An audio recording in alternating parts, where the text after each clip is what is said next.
శ్రీకృష్ణ పరమాత్మ యొక్క అవతారం. 9వ అవతారం పరిపూర్ణావతారము అంటారు. దశావతారాలలో నిజానికి చాలా గొప్ప అవతారంగా ప్రస్తుతింపబడినటువంటి అవతారం ఏది అంటే శ్రీకృష్ణావతారమే. ఎందుచేత అంటే అవతారములన్నీ ఒకెత్తైతే అవతారములన్నిటిలోకి గొప్పదిగా ఏది స్తుతింపబడుతుంది అంటే పరిపూర్ణావతారమే ప్రస్తుతి చేయబడుతుంది. ఎందుచేత అన్నదానికి నేను మీతో మొన్న మనవి చేశాను. పరిపూర్ణావతారమునందు సమస్తము కూడా లీనమవుతాయి. ఆ అవతారంలోకి అన్నీ కృష్ణ పరమాత్మలోకి వెళ్ళిపోతాయి. అందుకే అన్ని మాటలు విశ్వరూపం చూపిస్తాడు. అసలు కృష్ణ పరమాత్మ యొక్క ఆవిర్భావమే చాలా ఆశ్చర్యకరం. మిగిలిన అవతారాలలో పుట్టిన తరువాత లీలలుంటాయి. కానీ శ్రీకృష్ణ పరమాత్మ అవతారంలో అసలు ఆయన పుట్టడమే ఒక లీల. లీల అన్న మాటని కొంచెం జాగ్రత్తగా అర్థం చేసుకోవాలి. లీల అంటే కర్మ చేయడం వల్ల వచ్చినటువంటి ఫలితాన్ని అనుభవించడం కోసం వచ్చినటువంటి ఒక సంఘటన కాదు.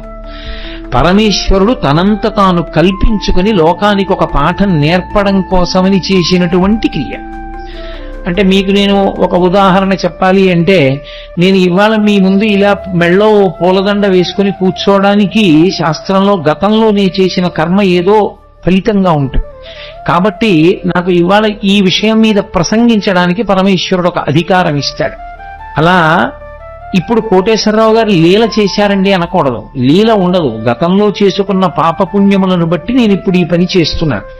నాకు ఏదో మోకాలు నిప్పెట్టింది అనుకోండి, గతంలో ఎప్పుడో ఏదో చేసిన పాపం ఉంది, దానికి పరమేశ్వరుడు ఇప్పుడు మోకాలు నిప్పెట్టేటట్టుగా చేసి ఆ పాపాన్ని తీసేస్తాడు. అంతేగాని నాకు మోకాలు నిప్పి రావడం లీల అనకూడదు. అవి నేను గతంలో చేసుకున్న కర్మల యొక్క ఫలితాలు. పాపము కానీ పుణ్యము కానీ అనుభవంలోకి వస్తుంది, సుఖ దుఃఖములుగా వస్తుంది. నేను పుట్టడం కర్మ. నేను ఒక మనుష్యునిగా పుట్టాను అంటే గత జన్మలో చేసుకున్న కర్మను అనుసరించి పరమేశ్వరుడు నాకు మనుష్య జన్మనిస్తాడు. భగవంతుడు పుట్టడం కర్మ కాదు, లీల. ఎందుచేత అంటే లోకోద్ధరణ కొరకు శరీరమును తీసుకోవలసిన అవసరం లేని పరమాత్మ శరీరాన్ని స్వీకరిస్తాడు. ఆయన కృష్ణ పరమాత్మ యొక్క జననమే ఒక లీల. ఎందుచేత అంటే రామావతారంలో ఆయన ఎక్కడ చతుర్భుజుడై శంఖచక్ర గదా పద్మములతో కనపడలేదు పుట్టినప్పుడు. కానీ కృష్ణావతారంలో అలా కాదు. అసలు గర్భస్థమైనటువంటి కృష్ణ పరమాత్మని స్తోత్రం చేయడానికి దేవతలందరూ వెళ్ళారు. పైగా అసలు కృష్ణ పరమాత్మ పుడుతున్నాడన్న విషయం, ఆ 8వ గర్భానికి కంసుడు చచ్చిపోతాడన్న విషయం 8 గర్భాల ముందు లోక విధి. కంసుడు అక్కర్లేని పనిని ఒకదాన్ని స్వీకరించాడు. దేవకీదేవికి వసుదేవుడితో వివాహమై వాళ్ళిద్దరూ బయలుదేరినప్పుడు తగుదునమ్మా అని చెల్లెల మీద ప్రేమతో రథానికి సారథ్యం చేస్తానని పగ్గాలు పట్టుకుని బయలుదేరాడు. రథం వెళ్ళిపోతోంది. అశరీరవాణి పలికింది, ఒరే నువ్వు ఎంతో సంతోషంగా ఈమెని తీసుకెడుతున్నావు, కానీ ఈమె యొక్క కడుపున 8వ వాడుగా ఎవడు జన్మిస్తాడో వాడి చేతిలో నువ్వు మరణిస్తావు. అంటే అందరికీ తెలుసు 8వ గర్భంలో పుట్టేవాడే కంసుని మరణానికి కారకుడవుతాడు అని. అందుకే చెల్లెల్ని చంపైపోయాడు కూడా కంసుడు. సరే, కథ నడిచింది. తర్వాత 8వ గర్భం కదా అన్నాడు. ఆ మహానుభావుడు వసుదేవుడు ఆ కంసుణ్ణి కొంతవరకు ఉపశాంతి వహించేటట్టు చేశాడు. వెళ్ళారు. మొట్టమొదటి కొడుకు పుట్టాడు. బావా, మొదటి కొడుకు నన్ను చంపేవాడు కాదు కదా, 8వ కొడుకు కదా, మొదటి కొడుకుని చంపానన్న అపఖ్యాతి నాకెందుకు, 8వ వాడు పుట్టినప్పుడు తీసుకురా బావా, నువ్వు మాట తప్పేవాడివి కాదులే అన్నాడు. 1, 2, 3, 4, 5, 6 బిడ్డల్ని ఇచ్చేశాడు. 7వ వాడు గర్భ సంకర్షణమై బలరాముడిగా పుట్టాడు. ఈ 6 పిల్లల్ని తిరిగి ఇచ్చిన తర్వాత నారదుడు వచ్చి, ఏమనుకుంటున్నావో పిచ్చివాడా, వీళ్ళందరూ దేవతాంశ సంభూతులే, నిన్ను చంపడానికి పుట్టిన వాళ్లే అన్నాడు. అయ్య బాబోయ్ అలాగా అన్నాడు. మళ్ళీ 6 పిల్లల్ని పిలిపించి చంపేశాడు. 7వ వాడు సంకర్షణుడై రోహిణీదేవికి జన్మించాడు. ఇక 8వ గర్భంలో పుట్టేటటువంటి వాడు తనని చంపేవాడే అన్న విషయం కంసుడికి అతి విశ్వసనీయంగా తెలుసు. కాబట్టి అది భగవదంశ అన్న విషయం కూడా స్పష్టంగా తెలుసు. ఎందుకంటే నిన్ను చంపడానికి శ్రీమన్నారాయణుడే ఆవిర్భవిస్తున్నాడు అని నారద మహర్షి చెప్పేశారు. కాబట్టి రాక్షసుడైన కంసుడు ఎంత జాగ్రత్త తీసుకున్నాడంటే, రాక్షసత్వము అన్న మాటకు అర్థం ఏమిటో అక్కడ అర్థమవుతుంది. అసలు అంత జాగ్రత్త తీసుకున్నాడు. లోపల సూతికా గృహం నిర్బంధం, దేవకీదేవిని స్వేచ్ఛగా ఉంచాడు. వసుదేవుడి కాళ్ళుకి చేతులకి బంధనాలు వేశాడు. ఎదురుగుండా భార్య ప్రసవం. ఆమె ఎంత బాధపడుతున్నా భర్త లేచి కనీసం కుక్కెడు మంచినీళ్లు కూడా ఇవ్వలేడు. కాబట్టి కాళ్ళకి చేతులకి బంధనాలు వేశాడు. అక్కడ నుంచి చూస్తే సూతికా గృహం ఇక్కడ వరకు కనపడాలి, అలా ఏర్పాటు చేశాడు. విచ్చుకత్తులు పట్టుకుని తిరుగుతూనే ఉండాలి. 8వ గర్భం పుట్టగానే ఏడుపు వినబడగానే పిల్లాన్ని చంపేయాలి. అది కూడా ఎంత భయంకరంగా చంపేవాడంటే పిల్లల కాళ్ళు పట్టుకుని గిరగిరా తిప్పి బండకేసి కొట్టేవాడు. కాబట్టి పిల్లవాడు ఏడవగానే నాకు తెలియాలి. అసలు పడుకునేవాడు కాదు, నిద్రపోయేవాడు కాదు, ఏది చేస్తున్నా సరే 8వ గర్భం వచ్చేస్తోంది అదే బెంగ. ఇంత బెంగ పెట్టుకున్నప్పుడు శ్రావణ మాసంలో అష్టమి తిథి నాడు అర్ధరాత్రి కటిక చీకట్లో కారాగారంలో లోకాలన్నింటినీ పరిపాలింపవలసినటువంటి పరమాత్మ, ఆయనకి తెలియదు ఎవడెంత జాగ్రత్త తీసుకున్నా ఆయన మాయందు ఎవరు దాటి యువతలకి రాగలిగిన వాడు. మమ మాయా దురత్యయ అంటాడు. ఒక్కసారి ఆ మాయనంతటినీ కమ్మాడు. ఎక్కడి వాళ్ళక్కడ గాఢ నిద్రలోకి వెళ్ళిపోయారు. దేవకీ వసుదేవులు తప్ప ఎవ్వరూ లేదు. ఆఖరికి చిత్రం ఏమిటంటే దేవకీదేవి గర్భమునందున్నటువంటి శ్రీమన్నారాయణుణ్ణి 33 కోట్ల మంది దేవతలు చతుర్ముఖ బ్రహ్మగారితో కలిపి వచ్చి స్తోత్రం చేశారు. ఆయన పుట్టవలసిన సమయం ఆసన్నమైంది. ఏ విధమైనటువంటి ఇబ్బంది లేకుండా శిశోదయం అయిపోయింది. పిల్లాడు పుట్టాడు. లోకంలో ఎక్కడైనా పిల్లవాడు పుడితే తల్లిదండ్రులు సంతోషిస్తారు తప్ప పిల్లవాడికి తల్లిదండ్రులు నమస్కారం చేసి స్తోత్రం చేసినటువంటి సందర్భం ఉండదు. ఆఖరికి వామనమూర్తి పుట్టినప్పుడు కూడా నన్ను కన్న తండ్రి నా పాలి దైవమా నా తపప్పలంబ నా కుమార నాదు చిన్ని వడుగ నా కుల దీపక రగదయ్య భాగ్య రాశివగుచు అంటుంది. నా కొడుకనే అంటుంది అదితి. కానీ శ్రీకృష్ణ పరమాత్మ యొక్క అవతారంలో మాత్రం పుడుతూనే ప్రాకృత శిశువుగా కనపడలేదు. అసలు ఇలా పుడుతూనే జలధరదేహు నాజాను చతుర్బాహు సరసీరుహక్షు విశాలవక్షు జారుగదా శంఖ చక్ర పద్మ విలాసు కంఠకౌస్తుభమణి కాంతిభాను కమనీయ కటిసూత్ర కంకణ కేయూర శ్రీవత్సలంచనంచిత విహారు మరుకుండలద్వయ మరు విహారు అని ఆ మహానుభావుడు పుడుతూనే ఆయన నీలమేఘఛాయ ఎలా ఉంటుందో అటువంటి మేఘఛాయతో శంఖచక్ర గదా పద్మములతో కూడుకున్నటువంటి వాడై కటిక చీకటితో ఉన్నటువంటి ఆ కారాగారమునందు భాషించాడు. ఈ పిల్లవాడిని చూశాడు వసుదేవుడు, ఆశ్చర్యపోయాడు. దేవుట్రా సాక్షాత్ శ్రీమన్నారాయణుడు కొడుకుగా పుట్టాడు. బాలు పూర్ణేందు రుచిజాలు భక్త లోకపాలు సుగుణాల వాలు కృపావిశాలు చూచి తిలకించి పులకించి చోద్యమంది ఉబ్బి చెలరేగి వసుదేవుడు ఉత్సహించే అన్నారు పోతన గారు. బాలు పూర్ణేందు రుచిజాలు భక్త లోకపాలు, భక్తుల్ని లోకాల్ని పరిపాలించగలిగినటువంటి పరమాత్మ చిన్న పిల్లవాడిగా శంఖచక్ర గదా పద్మములతోటి శ్రీమన్నారాయణుడిగా ఆవిర్భవిస్తే వసుదేవుడు ఆశ్చర్యపోయి ఆ పిల్లవాడిని పట్టుకుని స్తోత్రం చేశాడు. సర్వము నీలోనిదిగా సర్వాత్మడవాత్మమత్తు సంపన్నుడవై సర్వమయుడుగు నీకును సర్వేశ్వర లీవులోను సంధులు వెలయన్నాడు. ఈశ్వర, ఈ సమస్తము నీ చేత నిండి నిబిడీకృతమైపోయింది. అటువంటి వాడివి మా కోసం నువ్వు కొడుకుగా పుట్టావా అని స్తోత్రం చేశాడు. దేవకీదేవి స్తోత్రం చేసింది. అసలు ఆ స్వరూపం ఎంత మంగళప్రదంగా ఉంటుందో చూపించారు పోతన గారు. జలధరదేహు అంటూ ప్రారంభించారు. జలధరదేహు అంటే మేఘము వంటి శరీరం ఉన్నవాడు అని. మేఘమునకు 2 లక్షణాలు ఉంటాయి. ఒకటి కాంతి, ఒకటి చల్లతనం. ఆ నలుపు ఏదో బొగ్గు నలుపులా ఉండదు, దానిలో విశేషమైనటువంటి కాంతి ఉంటుంది. కాంతి ఉంది కదా అని వెచ్చతనం ఉండదు, చల్లతనం ఉంటుంది. ఆయన యందు 2 ఉన్నాయి. ఒకటి కాంతి భా, అదే ఆచార్యతత్వమై కృష్ణం వందే జగద్గురుం అయింది. 2వది చల్లతనం, అదే భక్తుల్ని పరిపాలించేటటువంటి గుణంగా ప్రకాశించింది. అందుకే శ్రీకృష్ణ పరమాత్మ పాండవులని ఆదుకోవడానికి పడినటువంటి కష్టాలు అన్ని కష్టాలు పడ్డాడు మహానుభావుడు. జలధరదేహు నాజాలు చతుర్బాహు సరసీరుహక్షు విశాలవక్షు జారు గదా శంఖ చక్ర పద్మ విలాసు కంఠ కౌస్తుభమణి కాంతిభాను కమనీయ కటిసూత్ర కంకణ కేయూర శ్రీవత్సలంచనంచిత విహారు మరుకుండల ప్రభాయుత కుండల లలాటు వైఢూర్య మణిగణ వరకిరీటు బాలు పూర్ణేందు రుచిజాలు భక్త లోకపాలు సుగుణాల వాలు కృపావిశాలు చూచి తిలకించి పులకించి చూజ్యమంది ఉబ్బి చెలరేగి వసుదేవుడు ఉత్సహించే అని ఆ చిన్ని కృష్ణుణ్ణి చూసినటువంటి వసుదేవుడు పరమ సంతోషాన్ని పొందాడు. దేవకీదేవి అంత ఆనందాన్ని పొందింది. వాళ్ళకి కొడుకుగా పుట్టినటువంటి కృష్ణ పరమాత్మ దేవకీ వసుదేవులతో చెప్పాడు, నేను ఇది 3వసారి మీ కడుపున పుట్టడం.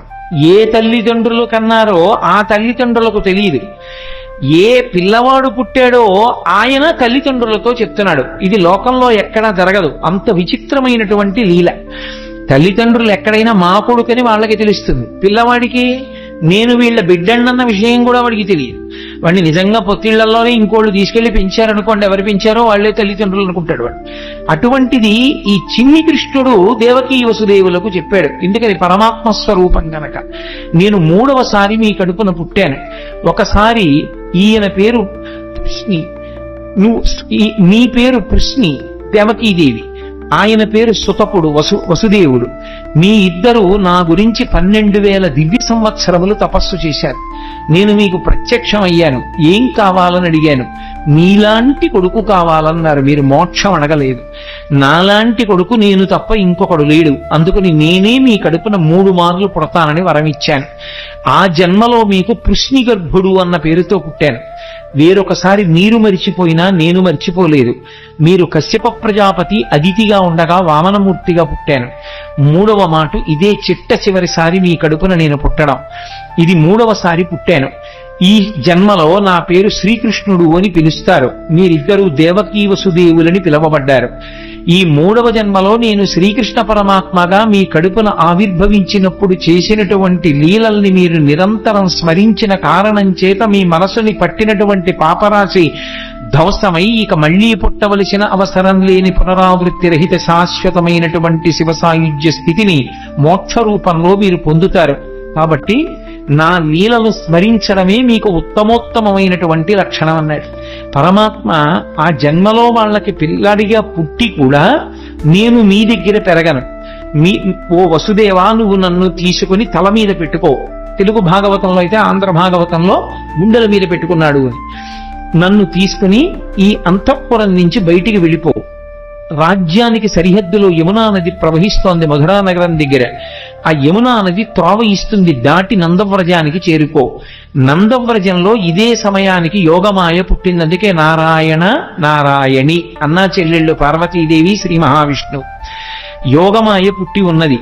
నన్ను తీసుకెళ్లి అక్కడ పడుకోబెట్టి ఆ ఆడపిల్లని తీసుకెళ్లి మళ్ళీ వెనక్కి వచ్చేసిన తరువాత మళ్లీ నువ్వు అంతఃపురంలోకి వచ్చి కాళ్ళకి చేతులకి సంకెళ్ళు పడిపోయి యథాస్థితిని పొందిన తరువాత ఆడపిల్ల ఏడుస్తుంది.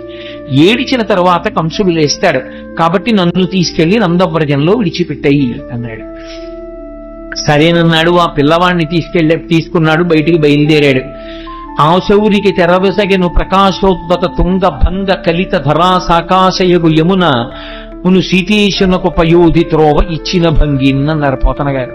సముద్రం ఎలా రామచంద్రమూర్తికి దారిచ్చేసిందో అలా యమునా నది కూడా దారిచ్చేసింది. ఎవరికి? కృష్ణ పరమాత్మని తల మీద పెట్టుకున్నటువంటి వసుదేవుడికి. అందుకే రామచంద్రమూర్తికి ఎక్కువ సంబంధం గోదావరి సరయూ నది. కృష్ణ పరమాత్మకి ఆద్యంతము సంబంధము యమునా నది. యమునా నదితో ఆయనకి సంబంధం ఉండడానికి కారణం ఒక్కటే. యముడు యమున వీళ్ళిద్దరూ అన్న చెల్లి. వీళ్ళిద్దరూ సూర్య భగవానుడి యొక్క బిడ్డలు. యమున ముందుకు నడిచి వెళ్ళిపోతూ ఉంటుంది. కాలం వెనక్కి రాదు. గంగ అలా కాదు. గంగ ముందుకు వెళ్లి వెనక్కి వెడుతుంది. కాశీలో దక్షిణానికి వెడుతున్న గంగ మళ్ళీ వెనక్కి తిరిగి ఉత్తరానికి వెళ్ళింది.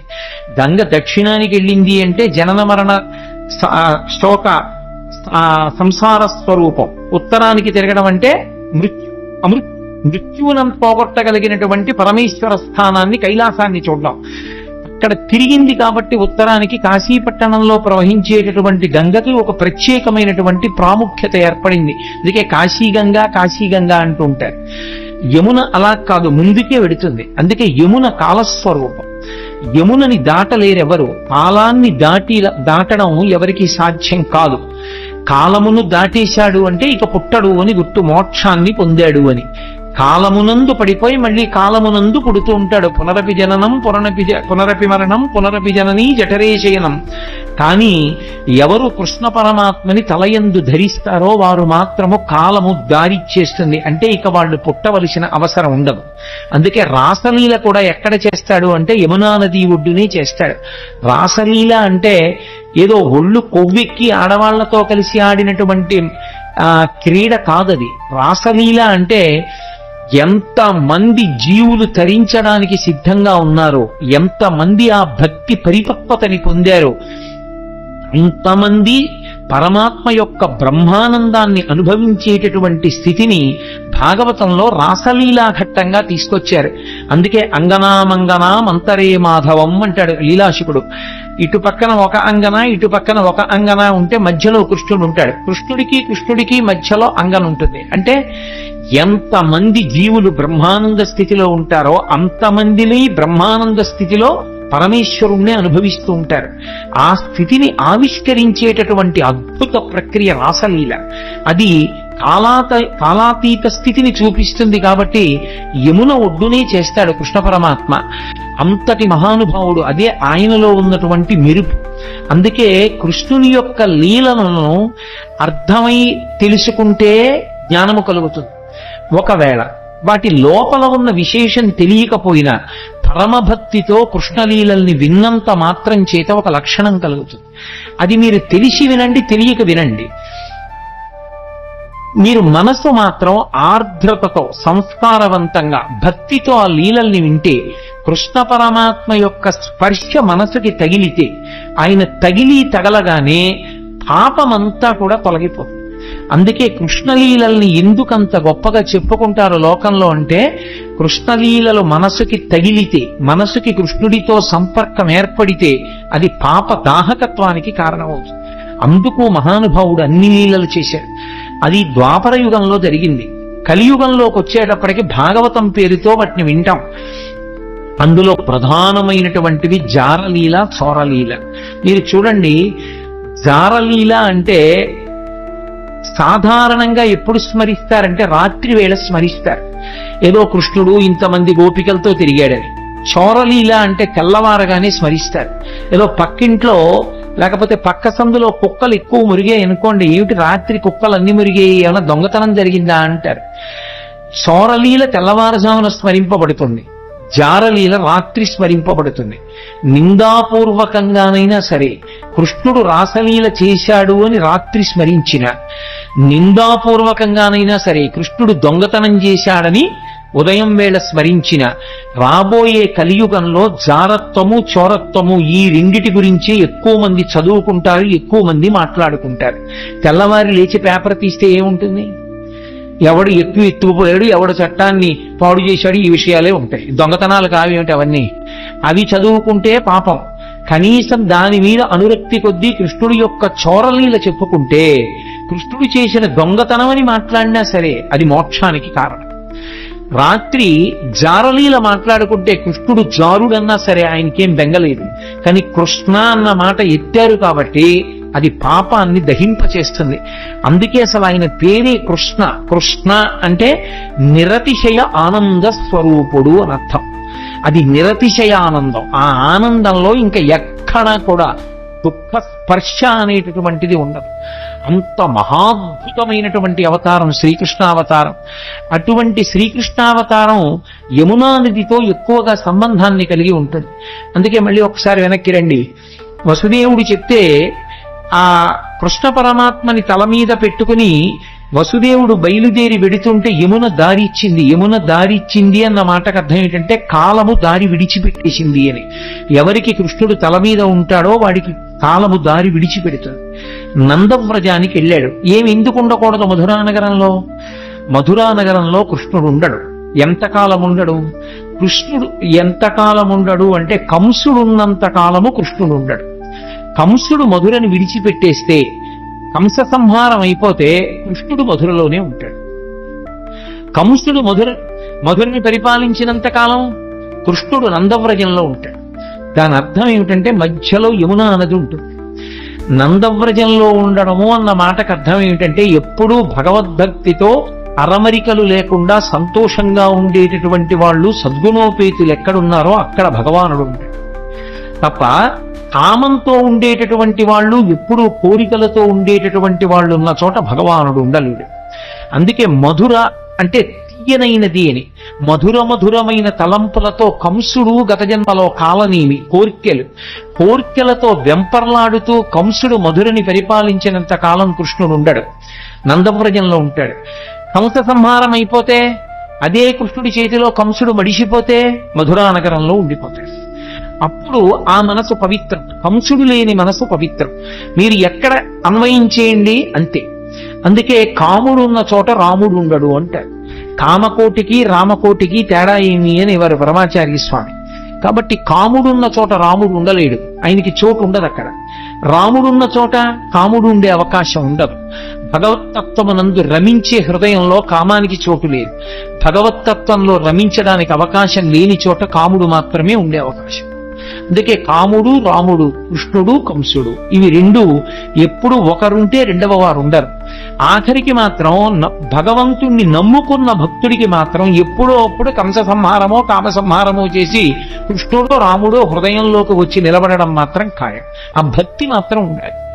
అందుకే నందవ్రజంలో పడుకోబెట్టి మళ్ళీ ఆడపిల్లని తీసుకుని ఈవలి వైపుకు వచ్చి లోపలికి వెళ్లి ఆడపిల్లని తీసుకుని దేవకీదేవి పక్కన పడుకోబెట్టి వచ్చి కూర్చున్నటువంటి వసుదేవునికి బంధనములు మాత్రం పడలేదు.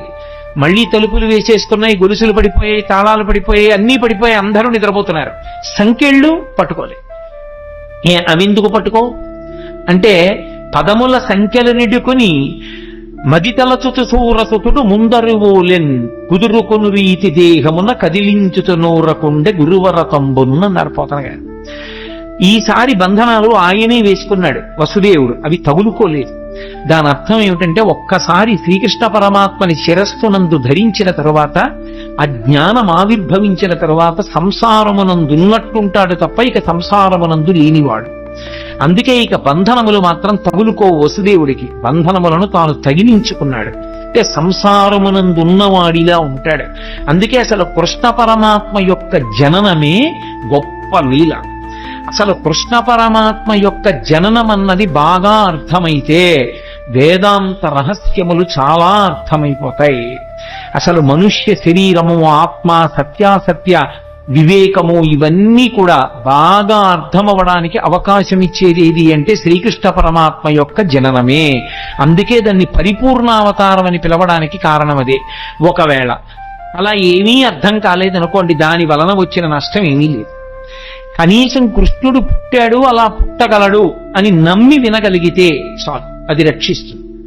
కృష్ణుడు పుట్టాడు, పిల్ల ఏడిచింది, కంసుడు లేచాడు, పరిగెత్తుకెళ్ళాడు, అన్న శమింపుమన్న తగదల్లుడు కాటిది మేనకోడలవు మన్నన చేయు మన్న విను మానిని చంపుట రాచపాటి కాదన్న సుకీర్తివై మనగదన్న మహాత్ములు పోవుత్రోవు పోవన్న భవత్ సహోదరి కదన్న నిన్ను శరణంబు వేడదన్నని ఏడిచింది దేవకీదేవి. అన్న అన్న అన్న అని 10 మాటలు పిలిస్తే మనసు కరుగుతుందేమో అనుకుంది పిచ్చి తల్లి. అన్న శమింపు మన్న తగదల్లుడు కాటిది మెనకోడలవు మన్నన చేయు మన్న విను మానిని చంపుట రాచపాడి కాదన్న సుకీర్తివై మనగదన్న మహాత్ములు పోవుత్రోవ పోవన్న భవత్ సహోదరి గదన్న అని అన్ని మాటలు అన్నయ అన్నయ అన్నయ అని ఏడిచింది. అయినా బలవంతంగా పిల్ల కాళ్ళు పట్టుకుని లాగేసి గిరగిరా తిప్పి ఆ పిల్లని బండకేసి కొట్టబోయాడు. ఆ పిల్ల రాతికి తగలడం మానేసి ఆకాశంలోకి ఎగిరిపోయి పుష్ప మాలల చేత అలంకరింపబడి దేవతలందరూ ఆమెని సేవిస్తుండగా, ఓ పిచ్చివాడా, నిన్ను చంపేవాడు నాతో కలిసి వేరొక చోట పుట్టాడు. పోని ఊరుకున్నాడా? ఇంకా పళ్ళు రాని పిల్లలు, పాలు తాగుతున్న పిల్లలు ఎక్కడెక్కడున్నారో వాళ్ళందరినీ చంపేయమన్నాడు. అక్కడ ప్రారంభమయ్యాయి కృష్ణలీలలు. అసలు శ్రీకృష్ణ పరమాత్మకి ఇంకా పాపం ఆయనకి అసలు అందుకే కన్నులు తెరవని కడుచిన్ని పాపడై దానివి చనుబాలు త్రాగి చంపే అన్నారు గోపకాంతలు ఆయన గురించి చెప్తూ. ఇంకా అసలు పుట్టినటువంటి పిల్లాడు, ఆయనకి కళ్ళు సరిగ్గా తెరవడం, తన కాలు చెయ్యి తను తీసుకోవడం కూడా రానట్టుగా ఉన్నటువంటి పిల్లవాడిని చంపడానికి వచ్చింది పూతన. సిరిమమ్మం వ్రతకంగ చూచట కొనై శృంగార వేషంబుతో నరుదే నోపునటంచ గోపికలు చిక్పల్రాక మోహించి తత్పరలై చూడ లతంగిపోయి కనియన్ పర్యంక మధ్యంబునన్ భగవస్మానుల తేజు దుర్జనవధ ప్రారంభ కొండంటారు పోతాయి. ఇంకా బూది కప్పిన నిప్పుల ఏమీ తెలియని వాళ్ళ పడుకొని ఉన్నటువంటి చిన్ని కృష్ణుణ్ణి చూసింది పూతన. లక్ష్మీదేవిలా వేషం కట్టింది చంపేస్తానని. తీరా లోపలికి వెళ్ళింది. ఎంత అందంగా ఉన్నాడు రాయి పిల్లాడనుకుంది. పరమాత్మ యొక్క అందం ఎవరినైనా మోహింపచేస్తుంది. ఎంత అందంగా ఉన్నాడు రా అనుకుంది. అనుకుని, ఒరే పిల్లాడా, నీకోసమేరా నేను ఇంత వేషం కట్టాను, ఒక్క గుక్కడు పాలు తాగరా నీ అందం ఏమిటో తెలుస్తుందండి. ఎందుకని స్తన్యమునకు విషం పూసుకొని వచ్చింది. స్తన్యం సప్పరించాడో చచ్చిపోతాడు. అందుకని ఆ పిల్లవాడికి వద్దమ్మా వద్దమ్మా అని ఒక పక్క అరుస్తున్నారు యశోద, అక్కడే ఉన్నటువంటి బలరాముని తల్లిని. అయినా సరే రోహిణీదేవి అంటున్నా వినకుండా పిల్లవాడిని తీసుకుని తన స్తన్యం ఇచ్చి పాలివ్వడానికి ప్రయత్నించింది. ఆయనకి తెలియదు, ఎంత పసిపిల్లవాడి రూపంలో ఇంకా కళ్ళు విప్పడం కూడా చేత కానటువంటి వాడిగా ఉన్నప్పటికీ వచ్చినదెవరో, ఎందుకు ఎత్తుకుందో, ఎందుకు పాలిస్తోందో ఆయనకి తెలియదు. అది కృష్ణలీలంటే. అవి అంత పసిపిల్లవాడిగా ఉన్నప్పటికీ సర్వజ్ఞుడు. రామచంద్రమూర్తి అయితే అలా ఉండడు, గురువుల దగ్గర నేర్చుకుంటాడు. కృష్ణుడు అలా కాదు, పసిపిల్లవాడిగా ఉంటూ రాక్షస సంహారం మొదలుపెట్టేశాడు.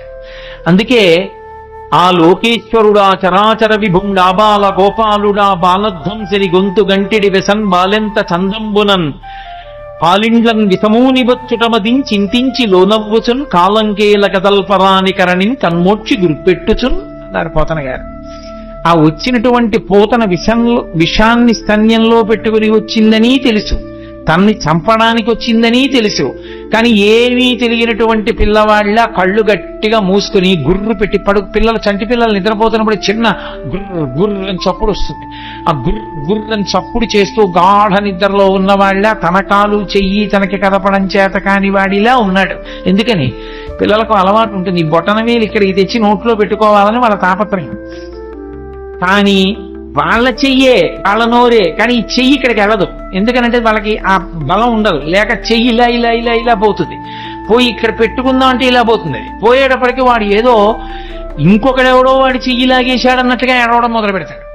కాలంగేల కదల్పరాని కరణిన్ కన్మోడ్చి గుర్పెట్టుచున్. తన కాలు చెయ్యి తనకి సక్రమంగా కదపడం చేత కాని పిల్లవాడు ఎలా ఏడుస్తాడో అలా అంతామాయకంగా ఉన్నవాడు ఇలా నిద్రపోతున్నప్పటికీ కూడా తనకి పాలివ్వడానికి వచ్చినటువంటి పూతనా స్తన్యముల యందు విషం పెట్టుకుని వచ్చిందని తెలుసుకున్నటువంటి పరిపూర్ణ జ్ఞానము కలిగినటువంటి కృష్ణ పరమాత్మ అక్కడ పక్క మీద అలా పడుకుని నిద్రపోతుంటే ఏమీ తెలియని దానిలా వచ్చి ఎత్తుకుని పాలివ్వడం మొదలుపెట్టింది. నిజంగా ఆ చిన్ని కృష్ణుని యొక్క మూర్తి మన మనస్సు మీద ముద్రపడాలని పోతన గారి తాపత్రయం. ఎంత లైవ్ టెలికాస్ట్ ఆయన ప్రసారం చేశారు, శాబ్దిక ప్రత్యక్ష ప్రసారం భాగవతం. మేల్కొన్న తెలగున మెర్లన కరువిచ్చి త్రిగంట చూచుచు గిదిచి నీగి ఆవులించుచు చేతులాక సంబున జాచి యొదిగిలియా కన్న యోజనూతి బిగిచన్ను కబకేల కబళించి పీడించి గొక్కకు గుటుకు గుటుకు మనుచు ఒక రెండు గుక్కలను విధ ప్రాణముల సైతము మేనిలో సత్వమెల్ల త్రావెనదియును గుండెలు తల్లడిల్ల ఇతర బాలుల క్రియవాడ వీవు కావు చన్ను విడువుము చాలుననుచు. ఆ పిల్లవాడికి చిన్ని కృష్ణుడు నిద్ర లేచినటువంటి సందర్భాన్ని అంత హృద్యంగా వర్ణించారు. బాగా నిద్రపోతున్న పెద్దవాడిని వెళ్ళి లేపామనుకోండి, బుద్ధి ఉందా లేదా, ఎందుకు అలా లేపుతామని కోపడతాడు. పసిపిల్లలు అలా కాదు, బాగా నిద్రపోతున్నా వీడు పొద్దున్న ఎప్పుడో 7ంటికి పాలు తాగాడు, కానీ ఇవాళ ఏమిటి ఇలా గురి పెట్టి నిద్రపోతున్నాడు, వీడు 9 అయిపోయింది, పిల్లాడికి ఆకలిస్తుందని అమ్మ లేపేస్తుంది. లేపేసి పాలిద్దామని ఒడిలో పడుకోబెట్టుకుంటే వాడు ఏం ఏడవాడు లేపేసిందని. కానీ వాడి ఎంత బద్ధకం, ఏదో అలిసిపోయిన వాళ్ళలాగా ఆ విప్పలేక కళ్ళు విప్పినటువంటి వాళ్ళలాగా ఆ కళ్ళు ఇలా విప్పి ఇలా విన్నుకో విరుచుకుని గిదిసి నీగి ఆవులించుచు చేతులు ఆకాశంబున చాపి ఆ చిన్ని నోరింత ఆవలించి రెండు చేతులు ఇలా ఆకాశంలోకి ఎత్తి ఏమిటో ఇలా ఆడించి ఓసారి చేతులు ఆకాశంబున జాచి ఎదిగిలియాకొన్న యోజనూది బిగిచన్ను కవకేల కబళించి పీడించి గొక్కకు గుట్టుకు మనుచు. పోతన గారికి వినపడింది ఆ గుట్టుక్కుమన్న చప్పుడు కూడా. ఆ కన్యాన్ని ఆ చిన్ని పూల పట్లం లాంటి చేత్తో పట్టుకుని గుట్టుక్కుమంటూ రెండు గుక్కలు తాగాడు అంతే. ఇప్పటి వరకు అందరికీ పాలిచ్చి చంపిన పూతన ఇతర బాలుల క్రియవాడవివు కావు, ఓరి నాయనో ఎంతో మందిని చంపాను కానీ నువ్వేమిట్రోయ్ రెండు గుట్టకలు లాగేటప్పటికి నా ప్రాణాలన్నీ పోతున్నాయి, ఓదులు అంటోంది ఆవిడ. గుక్కకు గుట్టుకు మనొచ్చు ఒక రెండు గుక్కల నువిధ ప్రాణముల సైతము మేనిలో సత్వమెల్ల త్రావె నదియును గుండెలు తల్లడిల్ల ఇతర బాలుర క్రియవాడ వివు కాదు, చన్ను విడువుము చాలు నన్నొచ్చు. చాలు వదిలేరా అని ఆవిడంటుంది. పట్టి విడవరాదు నా చెయ్యి అని ఆయన వదిలిపెడతాడా? ఆయన విడిచిపెట్టలేదు. ఆఖరికి ఆ శరీరం 13 కిలోమీటర్ల దూరం పడిపోయింది పోతాం. అవి బాల్య లీలలంటే కృష్ణుని యొక్క లీలలు అంత అద్భుతంగా ఉంటాయి. ఏమీ ఎరగని వాళ్ళ పూతన శరీరం మీద పడి ఏడుస్తూ ఆడుకుంటున్నాడు. పాపం 13 కిలోమీటర్ల శరీరం దాని మీద ఎక్కి పెరిగెత్తింది ఆ పిచ్చి తల్లి యశోదాదేవి. ఆ గోపాల బాలురు గోపకాంతలు ఇంతమంది వెతికారు. నేలంగూలిన మీటి పెన్నురమపై నిర్భీతి క్రీడించు ఓ బాలారమ్మని మూపు చేర్చుకొని సంస్పర్శించి ఆరాత్యుతున్ గోలాంగూలము తిప్పి గోరదములంజల్లించి గోమూత్రముంజల్లి తద్బాలాంగంబుల గోమయంబలదిరా 12 నామంబులని. ఎక్కడ పిల్లవాడు బెంగ పెట్టేసుకున్నాడో, ఎక్కడ భయపడిపోయాడో, ఇంత పెద్ద శరీరం మీద పడిపోయాడని పాపం ఆ పిచ్చి తల్లి యశోద గోపకాంతలు ఆయన్ని పగపగబా తీసుకెళ్లి ఓ ఆవు దగ్గరికి తీసుకెళ్లి దాని వెనకాతల కూర్చోబెట్టి తోక దాని ఆయన చుట్టూ తిప్పి ఆ పేడ తీసుకొచ్చి ఆవు మూత్రం తీసుకొచ్చి ఆయన 12 అవయవాల మీద పెట్టి ఏదో శిరస్సును కేశవుడు రక్షించుగాక, హృదయమును గోవిందుడు రక్షించుగాక, మోకాళ్లను అదోక్షజుడు రక్షించుగాక, ఆయన 12 నామాలతోటే ఆయనకి రక్ష పెట్టారు. ఏమీ తెలియని వాళ్ళలాగా నిజంగా అమాయకంగా ఉన్న వాళ్ళలాగే ఆయన అమ్మతోటి అంతరక్ష పెట్టించుకున్నాడు.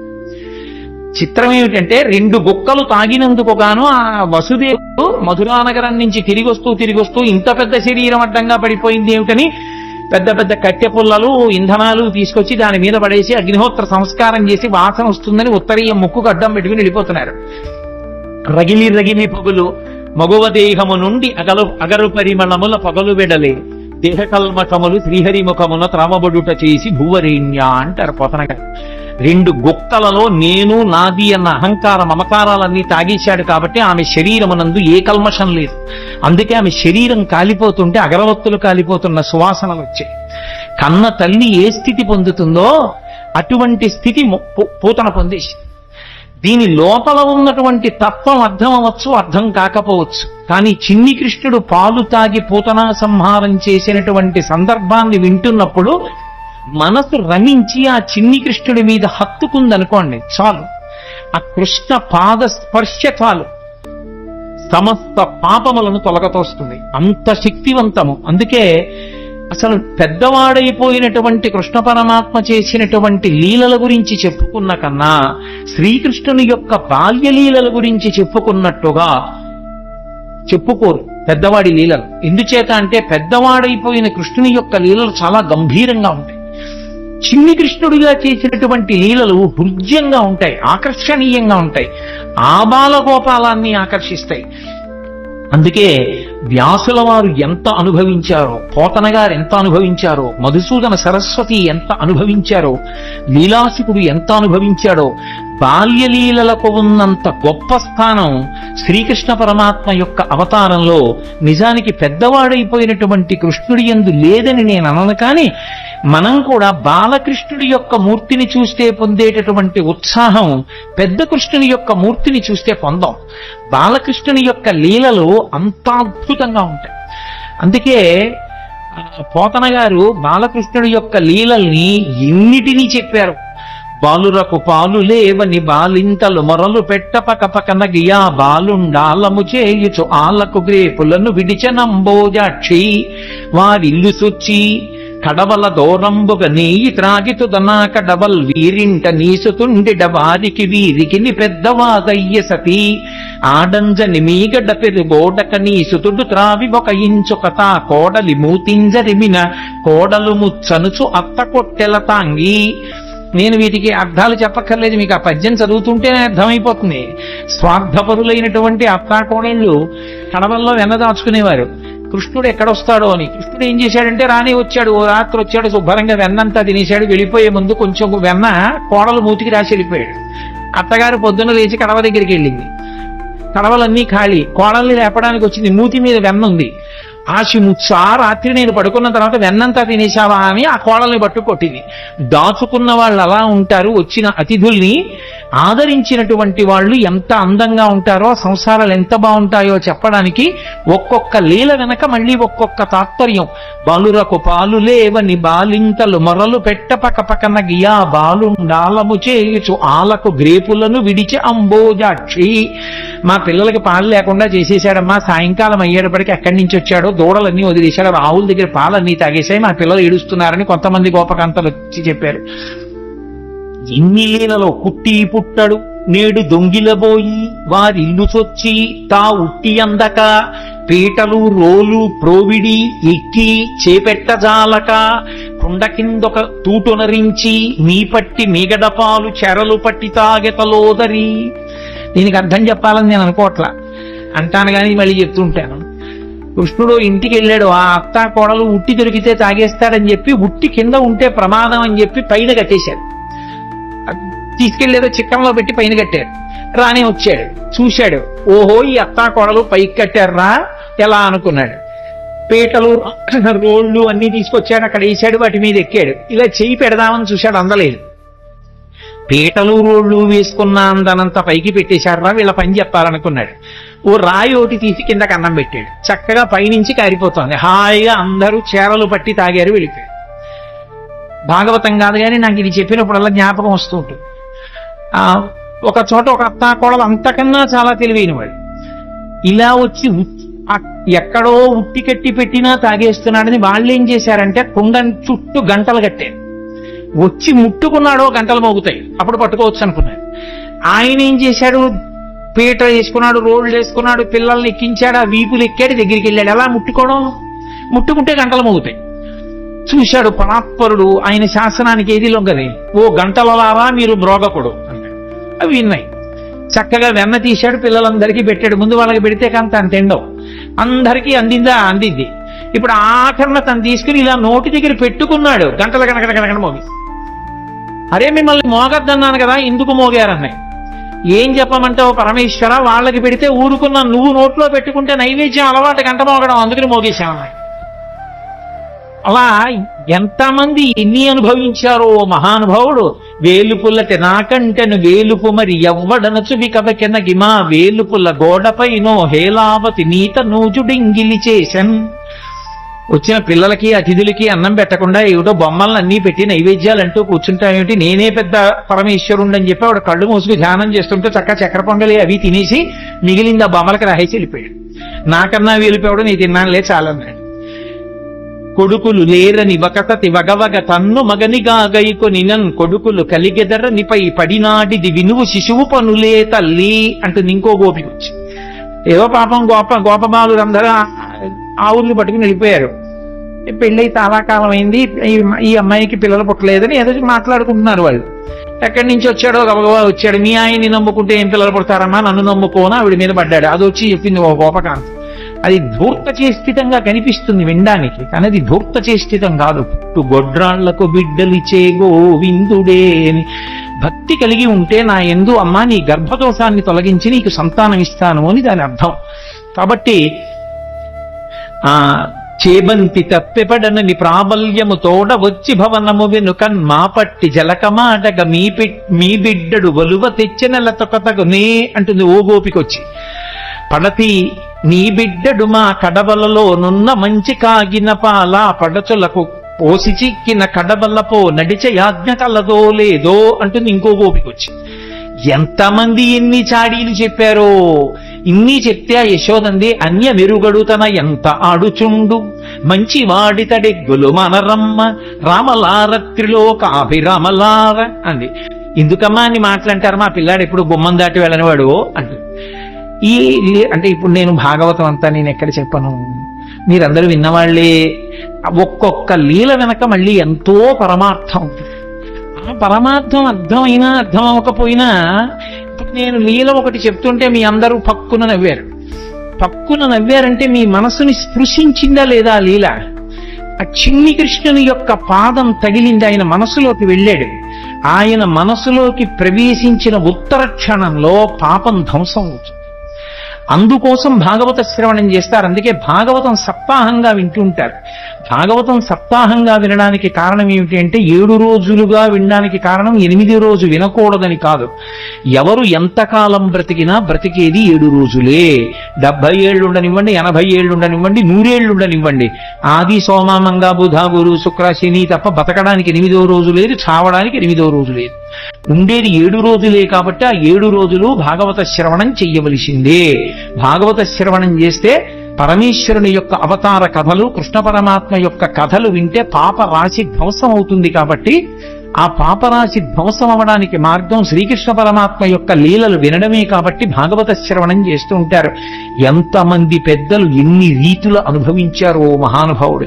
నేను మీకు తెలుసు, నేను తరచుగా అంటూ ఉంటాను, శ్రీకృష్ణ కర్ణ ఎప్పుడు చదివిందో నేను ఈ భాగవతం శ్రీకృష్ణ కర్ణామృతం ఇవన్నీ ఎప్పుడో ఏదో సభలో అంటుంటాను, కానీ ఎన్నాళ్ళు అయిందో నేను అసలు ఆ పుస్తకాలు ముట్టుకుని చదివి. ఏదో ఇక్కడ ఏదో కృష్ణావతారం అని ఇవాళ పరమేశ్వరుడు జ్ఞాపకానికి తెస్తున్నాడు కాబట్టి ఆ పద్యాలు చేస్తున్నాను, అంతేగాని శ్రీకృష్ణ కర్ణామృతంలో ఆ కృష్ణ పరమాత్మ యొక్క లీలలు ఎంత అద్భుతంగా ఆవిష్కరిస్తాడో. ఓ చోట అంటాడు లీలాశకుడు, ఏదో ఒక గోపకాంత చాలా కాలం అయిపోయింది, ఎవరింట్లోనూ చిక్కపట్టలేదు ఈ కృష్ణుడు, వస్తున్నాడు వెన్నెత్తుకుపోతున్నాడు, ఎలా అయినా పట్టుకోవాలి. యశోద మా అబ్బాయి అలాంటి తప్పులు చేయడం మాని కదా అంటోంది, రెడ్ హ్యాండెడ్ గా పట్టుకున్నాడంటారే, అలా వెన్న చేత్తో ఉన్న కృష్ణుడిని పట్టుకోవాలనకు అని కావాలని కడవ తీసుకెళ్లి గుమ్మం దగ్గర పెట్టి వస్తాడుగా. భలే దొరికారా వీళ్ళు ఎవరో అనుకుంటాడు. వస్తాడు, తను తలుపు చాటుని నించు పట్టుకుంటాడు. ఈసారి ఈ ఉత్తి చేత్తో ఉంటే మళ్ళీ అమ్మో ఏం దబాయిస్తాడో, కొంచెం నోటికి కూడా పూసుకున్నాక పట్టుకుంటాను. తలుపు చాటున నించుని చూస్తుందో వచ్చేసాడు. వచ్చేస్తే తెలిసిపోతుంది అంటే ఏదో చిరుమువ్వ గజ్జెలు చిన్ని కృష్ణ నిన్ను నే కోరి కొలుతూ అన్నట్లుగా ఆ గజ్జెలు పెట్టుకుని వస్తాడు చప్పుడు చేసుకుంటూ. వచ్చి వెనకాల పిల్లలందరూ వస్తారు. ఆవిడ పక్కనే ఉంది పట్టుకుందామని. తెలియదు కదా, తెలియదని మనం అనుకోవాలి అందాక. అందుకు తెలియదు ఆ పక్కనే ఉంది గోపిక పట్టుకోవడానికి. అందుకని ఒక్కొక్కళ్ళని సంజ్ఞ చేశాడు. వచ్చేశాడు, తీస్తున్నాడు, పెడుతున్నాడు, చక్కగా ఒక్కొక్కడు పుచ్చుకుంటున్నాడు. బఫే భోజనంలా ప్లేట్ అట్టుకుని వెళ్ళిపోతున్నాడు తినడానికి. ఆఖరిని అందరే అయిపోయింది లైన్, ఎవరు లేరు కాబట్టి ఇప్పుడు తను తినచ్చు. కూర్చుని అలాగో గోపికలు లేరు, ఈ ఇంట్లో పిచ్చేళ్లు బయట పెట్టి వెళ్ళిపోయారని చెప్పి చక్కగా తీసుకుని ఇలా నోట్లో పెట్టుకున్నాడు. పెట్టుకోగానే గోపిక వచ్చి పట్టుకుని ఆ కృష్ణుణ్ణి చూసింది. పిల్లాడు కదా భయపడిపోయి ఇలా అనాలి, ఏమీ అనలేదు, ఇలా చూశాడు. అయిపోయి ఇదేమిటి ఇంత ధైర్యం అనుకుని అసలు ఏమంటాడో చూద్దామని కస్తంబాల, ఎవరు పిల్లాడా నువ్వు, తెలుసు కృష్ణుడే, ఎవరు నువ్వు అని. ఆయన ఏమనాలి, నేను కృష్ణుడు అనాలి. ఆయన కృష్ణుడు అనలేదు. బలానుజ, బలరాముడి తమ్ముడు అన్నాడు. మధ్యలో ఆయన ఊసేందుకు? ఆయన ఏమైనా వచ్చాడా, తిన్నాడా, దొంగతనాలు చేశాడా అంటే ఎక్కువ మందిని ఇన్వాల్వ్ చేస్తే శిక్ష తక్కువ పడుతుంది. అందుకని పాపం ఏ పాపం ఎరగని అన్నగారిని తీసుకొచ్చాడు. నా పేరు చెప్పడం మానేసి అన్నయ్య పేరు చెప్పడం. కస్తంబాల బలానుజ, బాబోయ్ గుడ్డలు తీసిన బంటు, నీ పేరేమిటంటే బలరాముడు తమ్ముడు అంటున్నాడు, తన పేరు చెప్పట్లేదని ఆవిడ నిక్కి మిహతే, ఇక్కడికి ఎందుకు వచ్చావు? ఓసారి ఇలా చూసి, ఓ మా ఇల్లు కాదా, మన్మందిరా శంకయా, మా ఇల్లు అనుకున్నాను. అమ్మ బాబోయ్ మీ ఇల్లు అనుకుని వచ్చావా, ఇంత నిజంగా గుండెలు తీసిన బంటూరా నాయనా నువ్వు అనుకుని ఓ సరే పోన్లే. యుక్తం తం నవనీత పాత్ర వివరే హస్తం కిమర్థం యసేహే, బాగుందిరా నాయన, మరి వెన్నకుండలో చెయ్యెందుకెట్టావు? ఆయన అన్నాడు వెంటనేను, అమ్మా కాసేపు గట్టిగా మాట్లాడుకుంటా ఉంటావా? మాతకంచనవత్సకం మృగయుతం మాదాసాదం క్షణ ఇత్యేవం వరవల్లవీ ప్రతివచ కృష్ణస్య పుష్ణాతునః. ఎందుకన్నా అంత గట్టిగా ఊరికే ఏంటి వెన్న కుండలో చెయ్యట్టావు, ఇక్కడికి ఎందుకు వచ్చావు అని అరుస్తాయంటే, మా ఆవు దూడ ఒకటి తప్పిపోయింది, వెన్న కుండలో ఉందేమో అని వెతుకుతున్నాను, కారిస్తే పారిపోతుంది దూడను. వెన్న కుండలో దూడ దూరిందా, చెయ్యి పెట్టి వెతుకుతున్నావా, దూడ పారిపోతుందా అని తెల్లబోయి ఆవిడ చెయ్యి వదిలేసింది, పారిపోయి. అలా నిర్భయంగా గోపకాంత పట్టుకున్నా కూడా తిరగబడి జవాబు చెప్పిన కృష్ణుడున్నాడే, ఆయన మమ్ము రక్షించుగాక అంటాడు. కృష్ణస్య పుష్ణాతునః. నహ అంటే సంస్కృతంలో మమ్ములను అని. శంకరాచార్యుల వారు సౌందర్యలహరిలో ఎక్కువ వేస్తారు నహ అన్న శబ్దాన్ని. కాబట్టి కృష్ణస్య పుష్ణాతునః, మమ్ము రక్షించుగాక. అబ్బో ఇన్ని అనుభవించాడండి, ఒకటా రెండా? నిద్రపోతున్నటువంటి ఆ చిన్ని కృష్ణుడి దగ్గరికి వెళ్ళి యశోదాదేవి కథ చెప్తోంది. పిల్లలకి ఏదో కథ చెప్పకపోతే నిద్రపోరుగా. అమ్మ ఏదైనా కథ చెప్పు, పడుకుంటాను. సరే చెప్తాను విను అని. ఆవిడికి ఏం తెలుసు పాపం, వచ్చినవాడు విష్ణు అవతారం కృష్ణుడేనని. రామో నామ బభూవ హుం తదబలా సీతేతి హుం తాం పితృవాచా పంచవటీ తటే విహరణస్తస్యాహరద్రావణః నిద్రార్థం జననీ కథామితి హరే హుంకారతః శృణ్వతః సౌమిత్రే క్వధనుర్ధనుర్ధనురితి వ్యగ్రాగిరప్పాంతునః. లీలాశుకుడు అంటాడు, అమ్మ కథ చెప్తోంది. రామో నామ బభూవ, రాముడనేటటువంటి రాజు ఉండేవాడు అంది. ఓ అన్నాడు. పడుకుంటాడు కదా పిల్లాడు అని ఏదో కథ చెప్పాలి. ఆయన కథే పాపం, ఆయన కథేనా ఆవిడికి ఏం తెలుసు, అందుకని చెప్తోంది. రామో నామ బభూవ హుం తదబలా సీతేతి హుం. ఆయనకి భార్య ఉండేది, ఆవిడ పేరు సీతమ్మ. ఓ అన్నాడు. తాం పితృవాచా పంచవటీ తటే విహరణస్తస్యాహరద్రావణః. తండ్రి అయినటువంటి దశరథ మహారాజు గారి కైకమ్మకి ఇచ్చినటువంటి వరాన్ని సత్యం చేయడం కోసం 14 సంవత్సరముల అరణ్యవాసం చేయడం కోసం తమ్ముడైన లక్ష్మణస్వామితో భార్య సీతమ్మతో కలిసి రామచంద్రమూర్తి అరణ్యవాసానికి వెళ్ళినప్పుడు ఆ జనస్థానంలో సీతమ్మ తల్లిని రావణాసురుడనేటటువంటి రాక్షసుడు అపహరించాడు అంది. ఇప్పుడు ఓ అనలేదు. సౌమిత్రే క్వధనుర్ధనుర్ధనురితి వ్యగ్రాగిరప్పాంతునః. పడుకున్నవాడు ఒక్కసారి ఉయ్యాల్లోంచి లేచి కూర్చుని లక్ష్మణ ధనసు పట్ల ఇలా అడిగిపోయింది కథ చెప్తున్న యశోద. ఎందుకని? ఆయన కథే కదూ. సీతమ్మని రావణుడు అపహరించాడని వినేటప్పటికే బాలకృష్ణుడిగా ఉన్న రాముడిగా తాదాత్మ్యత చెందాడు. లక్ష్మణ ఎక్కడ్రా నా ధనస్సో అన్నట్టు అడిగిపోయింది యశోద. అలా యశోద అడిగిపోయేటట్టు ఉయ్యాల్లో లేచి కూర్చున్న చిన్ని కృష్ణుడు ఉన్నాడే, ఆయన మమ్ము రక్షించుగాక అంటాడు వ్యాసుడు. మధుసూదన సరస్వతి ఎంత అనుభవించారో కృష్ణుడి జుత్తు గురించి చెప్తూ, నువ్వు నలుపు, నీ జుత్తు నలుపు, ఇంత నలుపున్న వాడివి అజ్ఞానమంత నల్లగా ఉంటుంది కదా, అది ఎలా విచ్చిపోయేటట్టుగా ఉంటావయా అన్నాడు ఆయన. ఎంతమంది ఎన్ని అనుభవించారో ఆ కృష్ణలీలలో. మహాద్భుతం మహానుభావుడు. ఆ లీలలుగానే శకటాసుర సంహారం చేశాడు, తృణావర్త సంహారం చేశాడు. ఆఖరికి అసలు కృష్ణలీలలో మహోత్కృష్టమైనటువంటి లీలగా చెప్తారు. ఆఖరికి సన్యాసాశ్రమంలో ఉన్న వాళ్ళు కూడా తప్పకుండా వింటారు. ఆ ఉలూకల బంధనము అని ఆ పిల్లవాడిని తీసుకెళ్లి ఆ రోటికి కట్టేసినటువంటి సన్నివేశం. ఇప్పుడు నేను అవన్నీ ఆ లీలలన్నీ ఎక్కడ చెప్పడం కుదురుతుంది, కానీ ఏదో అన్నాను కాబట్టి ఒక్క మాట అంటానంతే. కృష్ణావతారం గురించి చెప్తూ నేను దాని గురించి అనకపోతే దోషం అయిపోతుంది. ఎప్పుడు జరిగిన లీలలు అవన్నీ. ఎక్కడో ఆడుకుంటున్నాడు కృష్ణుడు, ఆ పెరుగు చిలుకుతోంది యశోద. సుడిగిచు గిదికుచు వాలుచు సడికొట్టుచు అమ్మ రమ్ముచ నిమ్మనుచున్ వెడబెడ గంతులు ఇచుచు కదిచి కడబ బాలకుండు కవ్వము పట్టెన్. ఆ చల్ల చేస్తున్నటువంటి యశోద దగ్గరికి వచ్చి పరిగెత్తుకొచ్చి, అమ్మ అమ్మ నాకు పాలిస్తావా, ఇవ్వ ఆకలేసేస్తోందని కవ్వం పట్టుకున్నాడు. కవ్వం పట్టుకుని ఆపగలిగిన శక్తివంతుడని కాదు, అయ్యో చెయ్యి పూల పొట్లంలా ఉంటుందే, కవ్వం పట్టుకుంటే పిల్లాడి చెయ్యి ఎక్కడ ఇబ్బంది పడిపోతుందో అని యశోద చల్ల చిలకడం ఆపేసి. చల్ల చిలకడం ఆపేయగానే సంతోషించాడు, అమ్మ పాలిస్తుంది. గబగబా వచ్చింది, ఒళ్ళో కూర్చోబెట్టుకుంది, పాలిస్తోంది. ఇంతలా పొయ్యి మీద పెట్టిన పాలు పొంగిపోతున్నాయి. కడుపారంజనుబాలు త్రావనిచిసిన్ కంజాక్ష పీఠమ్ముపై నిడి పొంగారెడు పాలు జించటకున ఏగంగ తత్పాలుండెక్కుడు కోపంబున వాటి రాతిది మొక్కంభంబు పోగొట్టి తెంపడరన్ కుంభములోని వెన్నది నిమిధ్యాసంకులై. అమ్మా నాకు ఓ పక్క ఆకలేస్తుంటే పాలివ్వడం మానేసి సగం పాలిచ్చి నన్ను కిందకి దింపేసి అక్కడికి వెళ్ళి పొయ్యి మీద పాలు పొంగిపోతున్నాయి, వెళ్ళిపోతున్నావా? అని కోపం వచ్చేసి పెదిమి అదిరిపోయింది, ఎక్కడ లేని కోపం వచ్చేసింది. కళ్ళు ఇలా నిలిమేసుకున్నాడు, కాటుకంతా ఇలా అంటించేసుకున్నాడు, చేతులకంతా కాటికి పెట్టేసుకున్నాడు. అమ్మ నాకు కడుపు నిండా పాలు ఇవ్వలేదన్నాడు. అక్కడ ఉన్న రాయి ఒకటి తీశాడు, ఆ చల్ల చేస్తున్న కుండకేసి కొట్టాడు, కుండ బదలైపోయింది. ఆ పాలని మజ్జిగంతా కిందకు వచ్చేసింది. ఆ వెన్నముద్ద ఇలా అరిచేతిలోకి తీసుకున్నాడు. ఆ వెన్నముద్ద పట్టుకుని అక్కడి నుంచి బయలుదేరి అమ్మ అక్కడ పాలు దింపి వెనక్కి వచ్చి ఎక్కడ తనని పట్టుకుంటుందో అని మెల్లిగా బయటికి వెళ్ళిపోయి ఓ రావులు ఒకటి తిరగేసి ఆ గోడ మీద ఉన్న ఓ కోతికి పెడుతున్నాడు. పెడుతుంటే అమ్మ పాలు దింపి ఇటు వచ్చింది.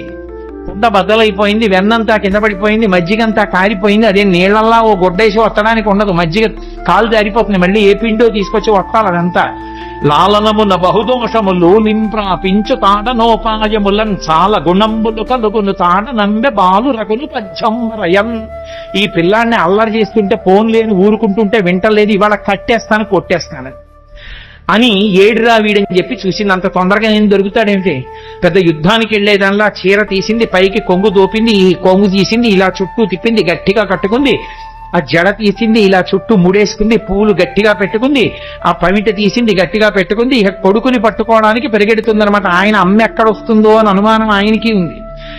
ఓ పక్క కోతికి పెడుతున్నాడు కానీ దొంగేడు పేడుస్తూ అమ్మ నువ్వు నాకు కడుపు నిండా పాలు ఇవ్వలేదమ్మా, మధ్యలో వెళ్ళిపోయావమ్మా అంటున్నాడు. వెనక్కి చూసుకుంటున్నాడు. చూశాడు, అమ్మ వచ్చేసింది. వచ్చేసిందని చూసి చూడడం ఏమిటి, నోలు మించి దూకేశాడు.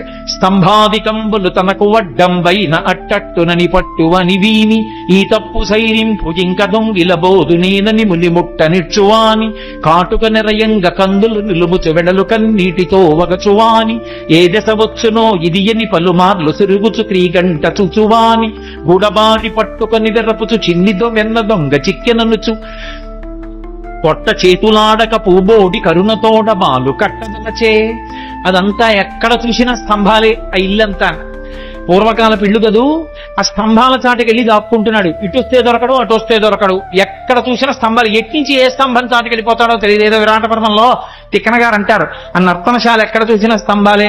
దాంతాకారిత కుంజకుట్య మఘన స్తంభావళీ రూపమున్ ప్రాంతాది ప్రవిభాగ భోగ నిలయ ప్రజ్వారమున్ కాతరస్వంతత్రాసకలంబునై దొరభీషంబైన యాలో నిశ్చితుడై సతికేలు పట్టుకుని చొచ్చన్ భీముడు అత్యుగ్రతన్ అంటారు.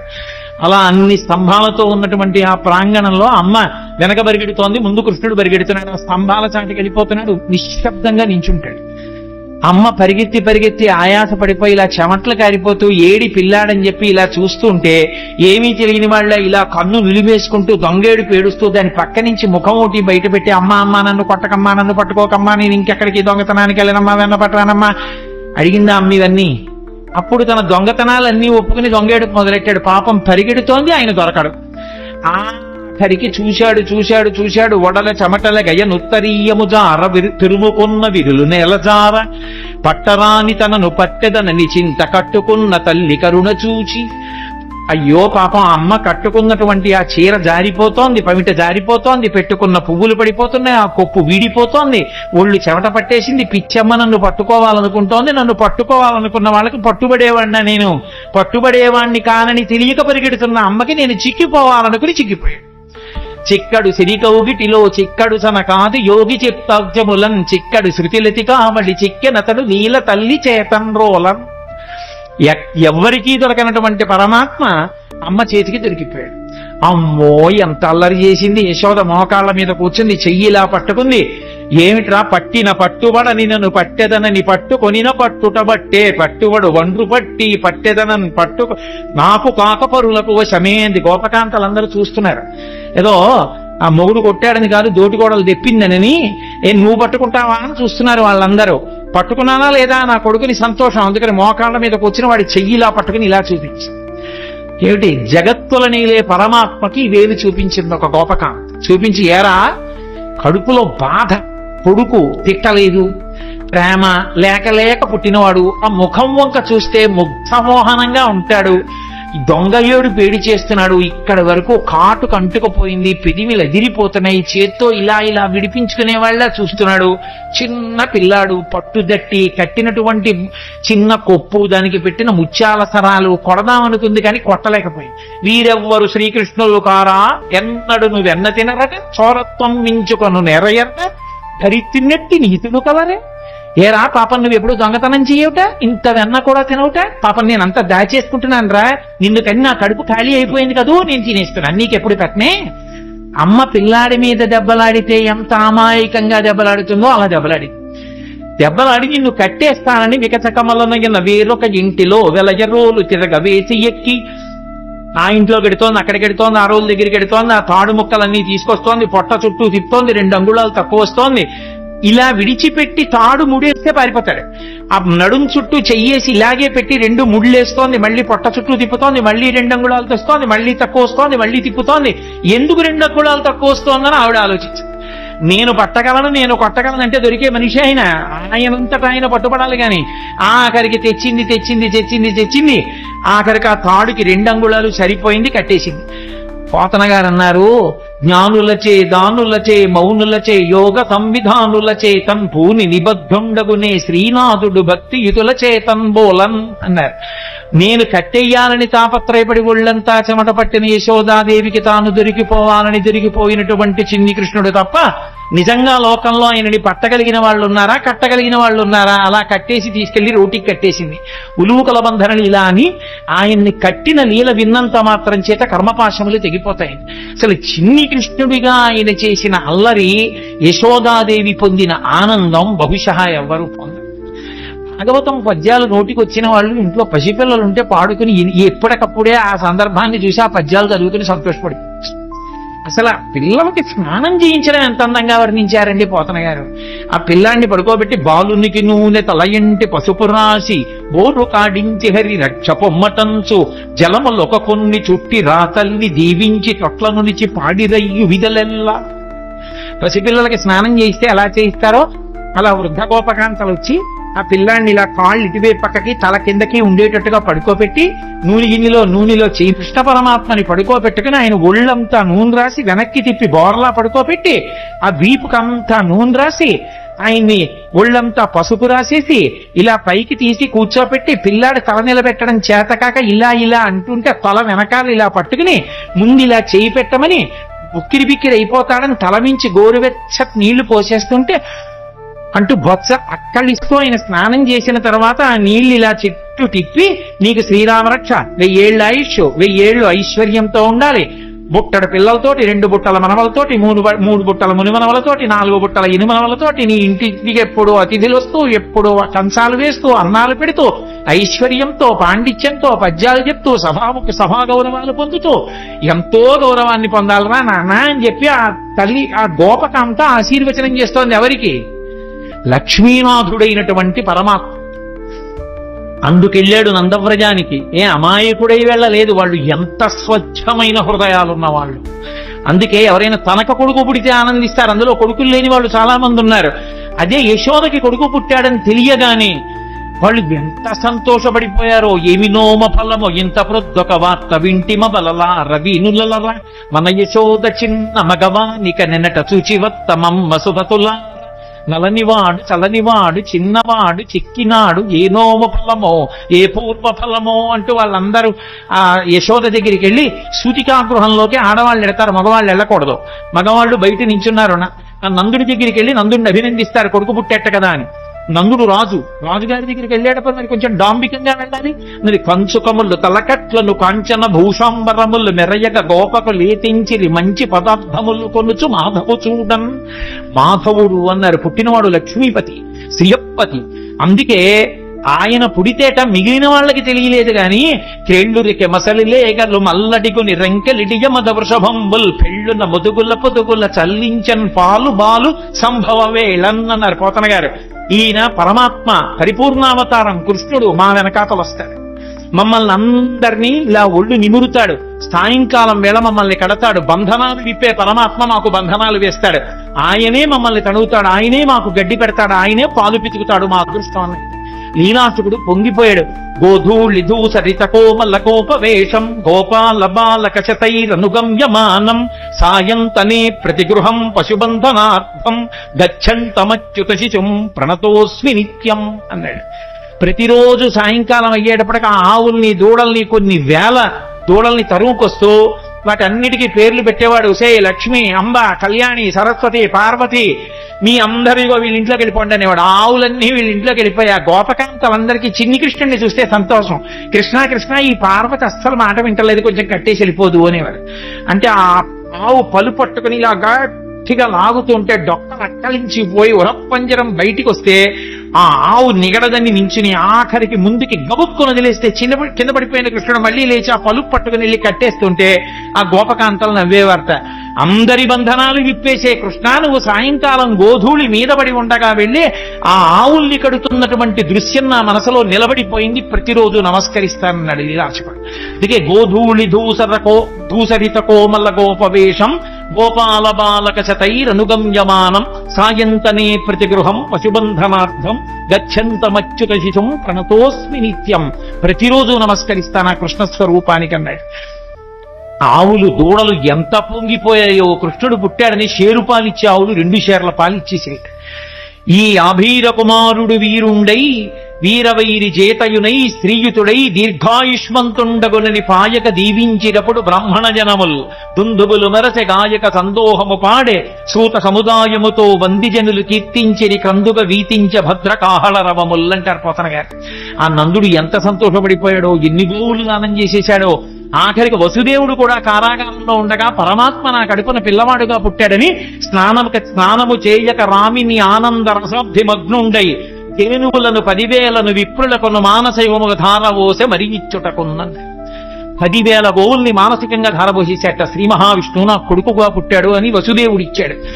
ఓ భద్రకాహళములు మోగై, దుందువులు మెరసై, సూత సముదాయముతో వందిజనులు కీర్తించారు. ఎంత సంతోషపడిపోయారో. అసలు కృష్ణలీలలో అద్భుతం ఏంటంటే, పుట్టిన పిల్లాడికి నీళ్లు పోసి వాళ్ళు తీసుకెళ్లి 11వ రోజున ఉయ్యాల్లో వేశారు. ఉయ్యాల్లో వేసి పడుకోబెడదామని ఉయ్యాలా ఊపుతున్నారు. ఏదో ఎవరికి వచ్చిన పాట వాళ్ళు పాడుతున్నారు. అందరూ ఎంఎస్ సుబ్బలక్ష్మి గారు, లతా మంగేష్కర్ అక్కర్లేదు పిల్లల్ని పడుకోబెట్టడానికి. తల్లి ఎవరు ఏదో పాట పాడుతుంది. ఎంతమంది గోపకాంతలు వచ్చి పాట పాడినా నిద్రపోడే. అందున ఉయ్యాల ఊపి పడుకోబెట్టేటప్పుడు పిల్లాడు పడుకోవట్లేదంటే పిల్లాడు కనపడుతూ ఉండగా కాకుండా ఇలా ఉయ్యాల దగ్గరికి చేసి పట్టుకుని ఇలా ఇలా ఇలా ఇలా ఇలా అని పాట పాడి పడుకుని ఉంటాడనుకుని పాపం ఎంతో ఇదిగా ఇలా విప్పి చూస్తే గుడ్లు 2 ఇలా పెట్టుకు చూస్తున్నాడు. ఏమిటమ్మా పిల్లాడు ఎంతకీ పడుకోడు, ఇదేం పిల్లాడే అని చెప్పి ఆ భుజం మీద వేసుకుని పాట పాడి ఎంతో తిప్పి తిప్పి తిప్పి తిప్పి ఇలా చూడటం కుదరదు కదూ. పడుకున్నాడా అంటే ఏం పడుకున్నాడు, గుడ్లు వేసుకుని చూస్తున్నాడు.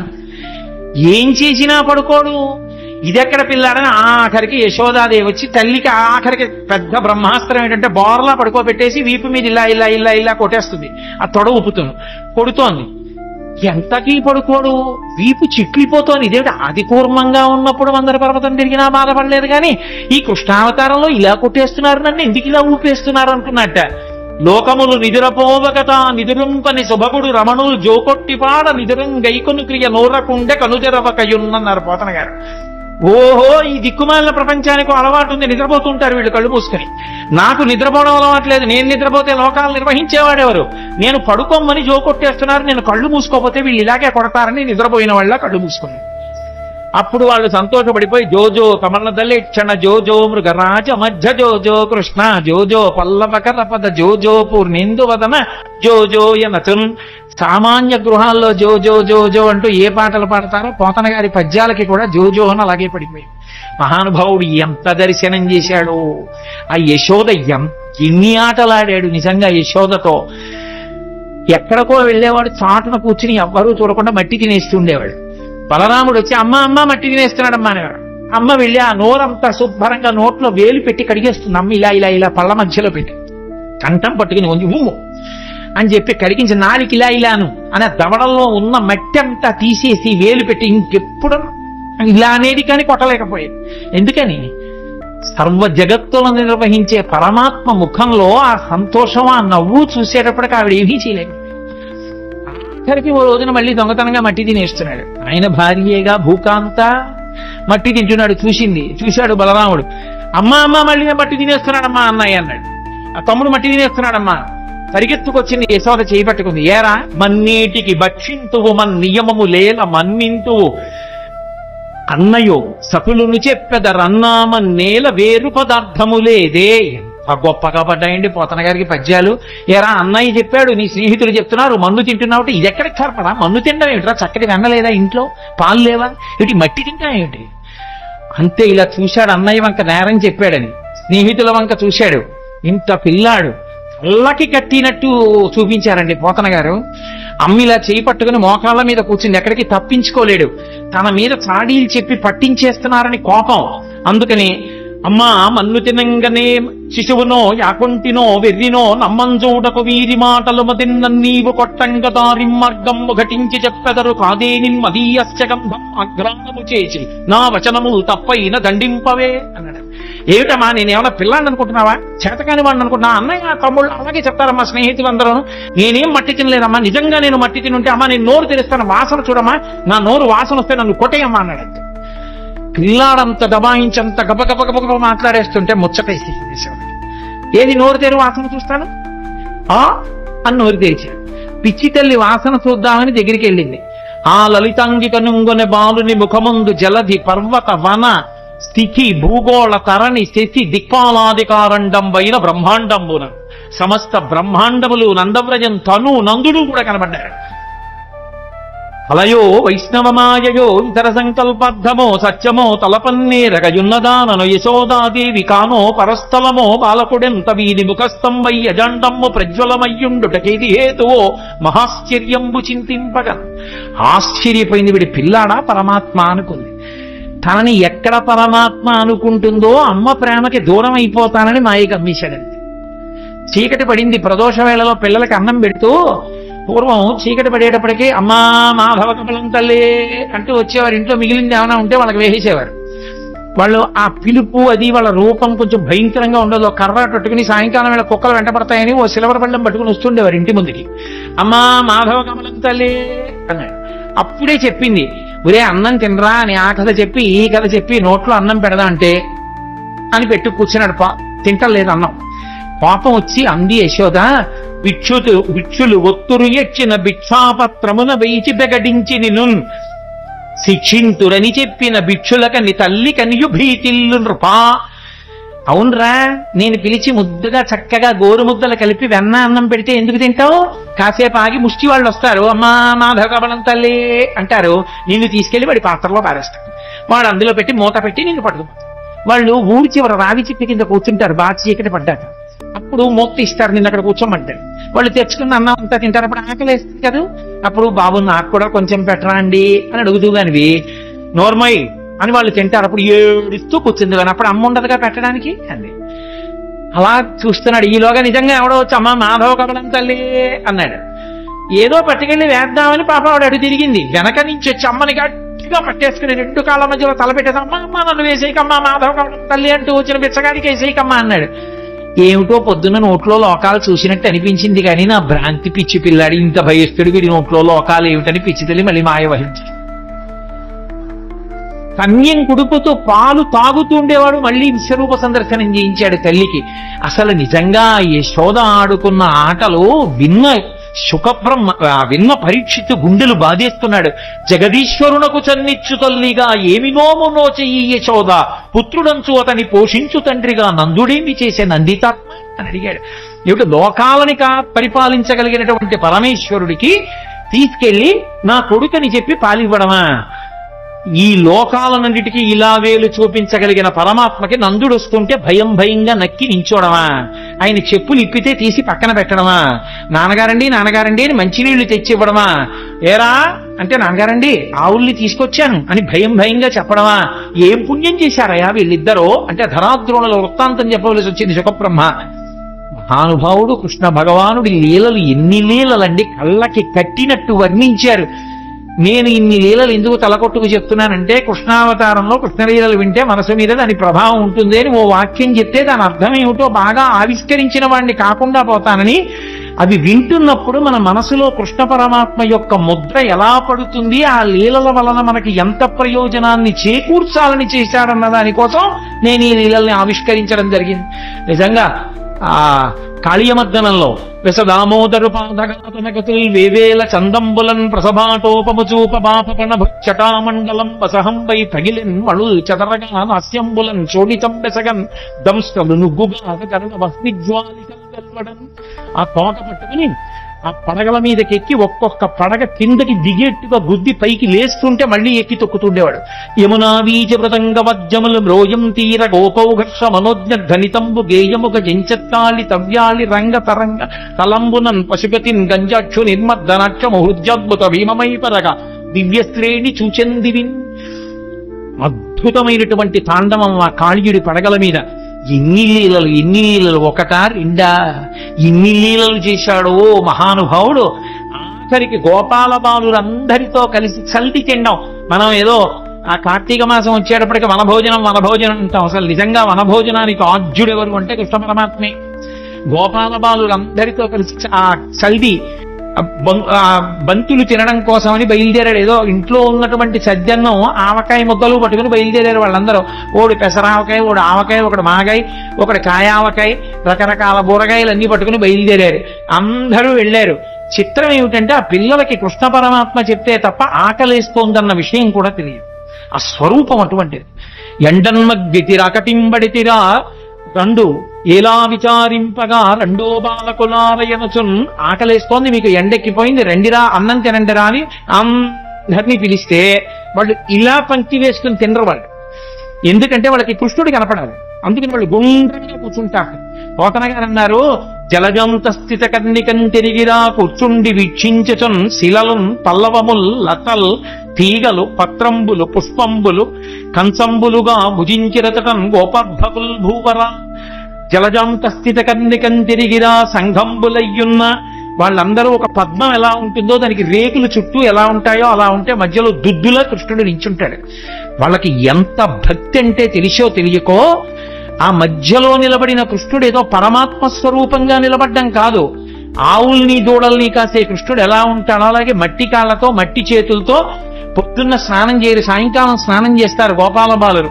అందరితో కలిసి వచ్చి వాళ్ళ మధ్యలో నిలబడి కూర్చుని తినడం కూడా కాదు, అలా నిలబడి కడుపున దిండుగా కట్టిన వలువలో లాలిత వంశనాళంబుజునిపి విమల శృంగంబు నువేత్రదండంబు నుజారిరా నీకడా సంక నిరిగి మీగడ పెరుగుతో మేళవించిన చల్ది ముద్దయా వలిచే తన నయనునిచి చలరేగి కొసరి తెచ్చిన బూరగాయలు వేళ్ల సందులను తాన నయనునిచి సంగడీల నడుమ చక్కద కూర్చుండి నర్మభాషణముల నగవు నెరపి యాగభక్త కృష్ణుడు అమరులు వెరగొంద శైశవంబు మెరసి చల్ది కుడిచే. పోతన గారు పొంగిపోయారంతే. ఆయన మధ్యలో నిలబడి ఆ పైన గట్టి తీసి ఇలా కడుపుకి అడ్డంగా పెద్ద బట్ట కట్టి ఏదో దిండు కట్టినట్టుగాను ఆ వేణువు తీసి అందులో పక్కకి దోపుకుని ఆవుల్ని దూడల్ని పిలవడానికి ఉపయోగించేటటువంటి బోర కర్ర తీసి చంకలో పెట్టుకుని ఈ చెయ్యి ఇలా అంటే పడిపోతాయి, అందుకని ఇలాగే పెట్టుకుని అమ్మ పెట్టినటువంటి ఆ మీగడ పెరుగు ముద్ద ఒకటి ఎడం చేతిలో పెట్టుకుంటే కృష్ణ మా ఇంట్లో ఆవకాయ పెచ్చు తినని ఓడిచ్చాడు, మా ఇంట్లో మాగాయ ముక్క తినని ఓడిచ్చాడు, అవన్నీ వేళ్ల మధ్యలో పెట్టుకుని ఇలా నాక్కుని ఇలా ముద్ద తింటూ వాడిచ్చిన ఎంగిలి ముద్ద తింటూ వాళ్ళల్లో వాళ్ళు ఇందులో పాత్రలోది అందులో పాత్రలోది ఏరుకు తినేస్తుంటే నేను ఇందుకు ఇలా చేయించుకోవడం. అందుకని అలా తినేస్తుంటే వాళ్ళ సంతోషంగా ఆ మధ్యలో నిలబడి తింటున్న ఎవరా కృష్ణుడు. యాగభోక్త కృష్ణుడు అమరులు వెరగొంద శైశవంబు మెరసి చల్ది కుడిచే. యాగభోక్త అయిన కృష్ణ పరమాత్మ స్వాహాకారంతో ఇస్తే తినవలసిన వాడు గోపాల బాలుల మధ్యలో ఇంగిళ్ళు తింటుంటే రంభాదులు నాట్యం చేశారు పైన. ఏమీ ఆశ్చర్యం రా, ఇంతకి కిందకు వచ్చేశాడో పరమాత్మ. ఏ పాములెరుగక ఏ పారు మేటికి పశుల కాపరి ఇంట పాము కలిగే, ఏ కర్మయును లేక వెలయునొక్కటికి జతకర్మంబులు సంభవించే, ఏ తల్లి తనుబాలు ఎన్నడెరుగని ప్రోఢ తల్లి యశోద చన్నుల పాలు త్రావనిరిగే, ఏ హాని వృద్ధుల నెరుగని బ్రహ్మంబు పొదివిటిలో వృద్ధి పొందనుందే, ఏ తపములనైన ఎలమి పండని పంట వల్లవీజనముల వాడపండే, ఏ చదువులనైన ఇట్టిట్టెదనరాని అవయవముల యందు అందముందే. ఏమి అద్భుతం! వికారములు లేని పరమాత్మ యజ్ఞభోక్త వీళ్ల మధ్యలో నిలబడి సద్యన్నం తింటున్నాడా అని తెల్లబోయారు. అది కృష్ణావతారం అంటే అంత కిందకొచ్చేసింది. బ్రహ్మగారు ఆశ్చర్యపోయి వాడు పరమాత్మ అని ఆవుల్ని దూడల్ని దాచేశాడు. ఏమీ తెలియని వాళ్ళ వెళ్ళి చూశాడు. ఓహో, నా కొడుకు నా నాభికమలంలో పుట్టినవాడు, నన్నే మాయి చేద్దామని ఆవుల్ని దూడల్ని పట్టుకుపోయాడు. ఆయన పట్టుకుపోతే నేను సృజించలేనా ఏమనుకున్నాడు. మళ్ళీ ఏ ఆవుల్ని ఏ దూడల్ని ఏ మచ్చలున్న దాన్ని అలా ఆవుల్ని దూడల్ని చూసి ఇలా వచ్చేటప్పటికి పిల్లల్ని దాచేశాడు. వీళ్ళని దాచేస్తే నేను సృజించలేనా ఏమనుకున్నాడు. కరములు పదములున్ శిరంబుల్ లవనగ్నంబుల్ ముఖములున్ కన్నులు ముక్కులున్ శ్రవణములు దండనంబర సడ్వేణు విషాణ భూషణ భయో భాట్వ భాషాగుణాఖ్యాన తత్పరతల్ద వీడవకుండ దల్చె విబుడా వత్సార్థ కాకారముల్. ఏ ఆవు, ఏ దూడ, ఏ తోక, దేని అలవాటు ఎలా ఉంటుందో, ఏది కుమ్ముతుందో, ఏది సాధువుగా ఉంటుందో, ఏది ఎంత పాలిస్తుందో, ఏ పిల్లాడు ఎలా ఉంటాడో, ఎవడికి పుట్టుమచ్చలు ఎక్కడుంటాడో, ఎవడు సన్నగా ఉంటాడో, ఎవడు లావుగా ఉంటాడో, ఎవడు ఎక్కువ తింటాడో, ఎవడు తక్కువ తింటాడో, ఎవడు పరిగెడతాడో, ఎవడు కూర్చుంటాడో, ఎవడు నీరసంగా ఉంటాడో, ఎవడికి అనారోగ్యమో, ఆ పిల్లల కింద, ఆ ఆవుల కింద, ఆ దూడల కింద తానే మారిపోయాడు. ఇంటికి వెళ్ళేటప్పటికి పోని తల్లులు గుర్తుపెట్టగలరా? ఏ తల్లులకే బాలకు లేతెరుగున తిరిగి ప్రీతి కలిగింతురుమున్న తల్లుల కాబాలకు లాతెరగున ప్రీతి చేసి రవనీనాథ అన్నాడు సుఖబ్రహ్మ. ఏ తండ్రి దగ్గర ఏ పిల్లవాడు ఎలా ప్రవర్తిస్తాడో అలాగే ప్రవర్తించేటట్టుగా తానే మారిపోయి ఇంతమందితో ఉన్నాడు. బ్రహ్మగారు అలా లోపలికి వెళ్ళి అన్నీ బంధించి పైకొచ్చి చూశాడు, అలాగే ఉన్నాయి. మళ్ళీ ఇప్పుడు ఆయన తెల్లబోయాడు. బ్రహ్మ పంపునగాని సృష్టి జరగదు ఎప్పుడు, బ్రహ్మనొక్కడగాని వేరొక బ్రహ్మ లేడు సృజింపంగా, బ్రహ్మ నేను సృజింపక ఏ బ్రహ్మమందు సృజింపబడే ఆ ఒక్కటి బ్రహ్మవు అదే చూడగా. బ్రహ్మ నేను సృష్టించాలి, నేను సృష్టించకుండా ఇవన్నీ ఎవడు సృష్టించాడు? ఓహో వాడురా బ్రహ్మమో పరబ్రహ్మము, వాడు నన్ను కన్న తండ్రి. పరిగెత్తుకొచ్చాడు. వచ్చి ఆవుల్ని దూడల్ని కాస్తూ వెన్నముద్ద తింటున్నట్టుగా నిలబడినటువంటి చిన్ని కృష్ణుడి కాళ్ళ మీద పడిపోయాడు. పడిపోతే అప్పుడు అది కృష్ణావతారం యొక్క మహాత్యం. అంటే బ్రహ్మగారంతటి వాడు ఇలా బ్రహ్మపదంబు వేదములకన్ వీక్షింపగానాని నిన్నీ లోకంపున ఈ వనాంతరమునంది మందలో కృష్ణయం చాలాపాది సమస్త భావములి నీయందే నిక్షేపించు ఈ వ్రేలందొక్కని పాదరేణువులపై వెష్టించినం చాలదే అని అడిగాడు. నాకొద్దు దిక్కుమాల బ్రహ్మపదవి తీసేయి. ఇంతమంది పిల్లలు ఎన్నడునైన యోగి విభులవ్వని పాద పరాగమింతయున్ కన్నుల కానరట్టి హరి తత్తయు కైవడి చేడియాడుచున్ కౌగిట చెచ్చుచున్ తన్నుచు గుజ్జుచున్ నగచు తత్తయు కైవడి కూడియాడుచున్ మన్నన చేయు వల్లవ కుమారుల భాగ్యము వింతయొప్పునే. పరబ్రహ్మమైనటువంటి నువ్వు ఈ భూమండలం మీద ఆడుకుంటుంటే ఏమీ తెలియని గోపాల బాలను నిన్ను కౌగులించుకుంటున్నారు, తంతున్నారు, గుద్దుతున్నారు, నీ మీద పడుతున్నారు. అదా అదృష్టం, బ్రహ్మపదవి అదృష్టమా? ఎందుకు వచ్చింది? మాయ కమ్మింది నాకు, వద్దు తీసేయి. ఈ గోపాల బాలులలో ఎవరి పాదానికైనా అంటుకున్న ధూళి నా 4 తలకాయల మీద చల్లుకుంటాను, నాకు అనుమతి ఇయ్యాలి.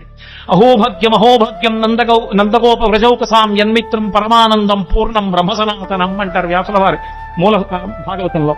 అంత అద్భుతమైనటువంటి అవతారం. అటువంటి పరమాత్మ పెద్దవాడైన తర్వాత ఎంత రక్షణ చేశాడు పాండవులను. అసలు నిజంగా కృష్ణ పరమాత్మయే లేకపోతే పాండవులు లేనే లేరు. ఎన్ని సందర్భాల్లో ఎన్ని చోట్ల ఎంత రక్షించాడో. భీష్మాచార్యుల వారు స్వచ్ఛంద మరణం, ఆయన నిగ్రహించగలిగిన వాడు లేడు. దేవతలందరూ వచ్చి ఒక పక్క నిలబడినా సరే ఆయన్ని నిర్జించలేరు. ఆయనే చెలరేగి యుద్ధం చేస్తుంటే ధర్మరాజు గారు భయపడిపోయాడు. నిద్ర పట్టక శిబిరంలో తిరుగుతుంటే కృష్ణ పరమాత్మని చూశాడు. చూశావా కృష్ణ, మా తాత భీష్మాచార్యుల వారు ఇలా విజృంభించి యుద్ధం చేస్తే నా సైన్యం అంతా మడిసిపోతుంది, ఎక్కడి నుంచి వస్తుంది నాకు విజయం అని అడిగాడు. పిచ్చివాడా, మీ తాత ధర్మపక్షపాతి. ఇదే సమయం చీకటి పడిపోయింది, ఎవ్వరుండరు. నీ తాత శిబిరానికి వెళ్ళు. తాత ఇలా యుద్ధం చేస్తే మాకెక్కడి నుంచి విజయం వస్తుంది, తాత మార్గం లేదా అని అడుగు. పాపం మహానుభావుడు ఇంతమంది మనవల్ని పిల్లల్ని పెంచి పెద్ద చేసి రాజ్యరక్షణ చేసినందుకు చిట్ట చివరికి తన మనవడి చేత అడగబడ్డాడు, తాత నువ్వు ఎలా చచ్చిపోతావు చెప్పు అని. ధర్మరాజు గారు అడిగితే, ఒరే మనవడా, నేను చేతిలో ధనస్సు పట్టుకుని ఉన్నంత కాలం నన్ను పడగొట్టడం ఎవరికీ సాధ్యం కాదు. అంబ నా మీద పగబట్టి నన్ను చంపడం కోసం తపస్సు చేసి ఆడదై పుట్టి మగవాడిగా మారింది. ఆడదై పుట్టి మగవాడిగా మారింది కాబట్టి అంబ శిఖండిగా తిరుగుతోంది. శిఖండిని అర్జునుడి రథం మీద నిలబెట్టండి. శిఖండి ఎదురుగుండా కనపడితే నేను బాణం వెయ్యను, ధనస్సు కింద పెట్టేస్తాను. ధనస్సు కింద పెట్టిన తర్వాత శిఖండి వెనక నుంచి అర్జునుడిని నా మీద బాణప్రయోగం చెయ్యమను, ఒళ్ళంతా తూట్లుగా కొట్టేయండి, ఆ బాణపంజరంతో కింద పడిపోతాను, తర్వాత మీరు యుద్ధం చెయ్యండిరా అన్నాడు. కృష్ణ పరమాత్మ చెప్పబట్టి శిఖండిని ఎదురుగుండా పెట్టుకుని భీష్మాచార్యుల వారిని పడగొట్టారు. ద్రోణాచార్యుల వారు ఒకానొక సందర్భంలో విజృంభించి ధనస్సు పట్టుకుని వైరి పక్షంలో ఒక్కడిని బ్రతకనివ్వనని అగ్నిహోత్రంలా విజృంభించాడు. కృష్ణ పరమాత్మ దగ్గరికి వెళ్ళి ఏడిచాడు ధర్మరాజు, ఏం చేయమంటావు, ఎలా ఇప్పుడు సాక్షాత్తు గురువు ఆయన్ని ఎలా నిగ్రహించడం అని.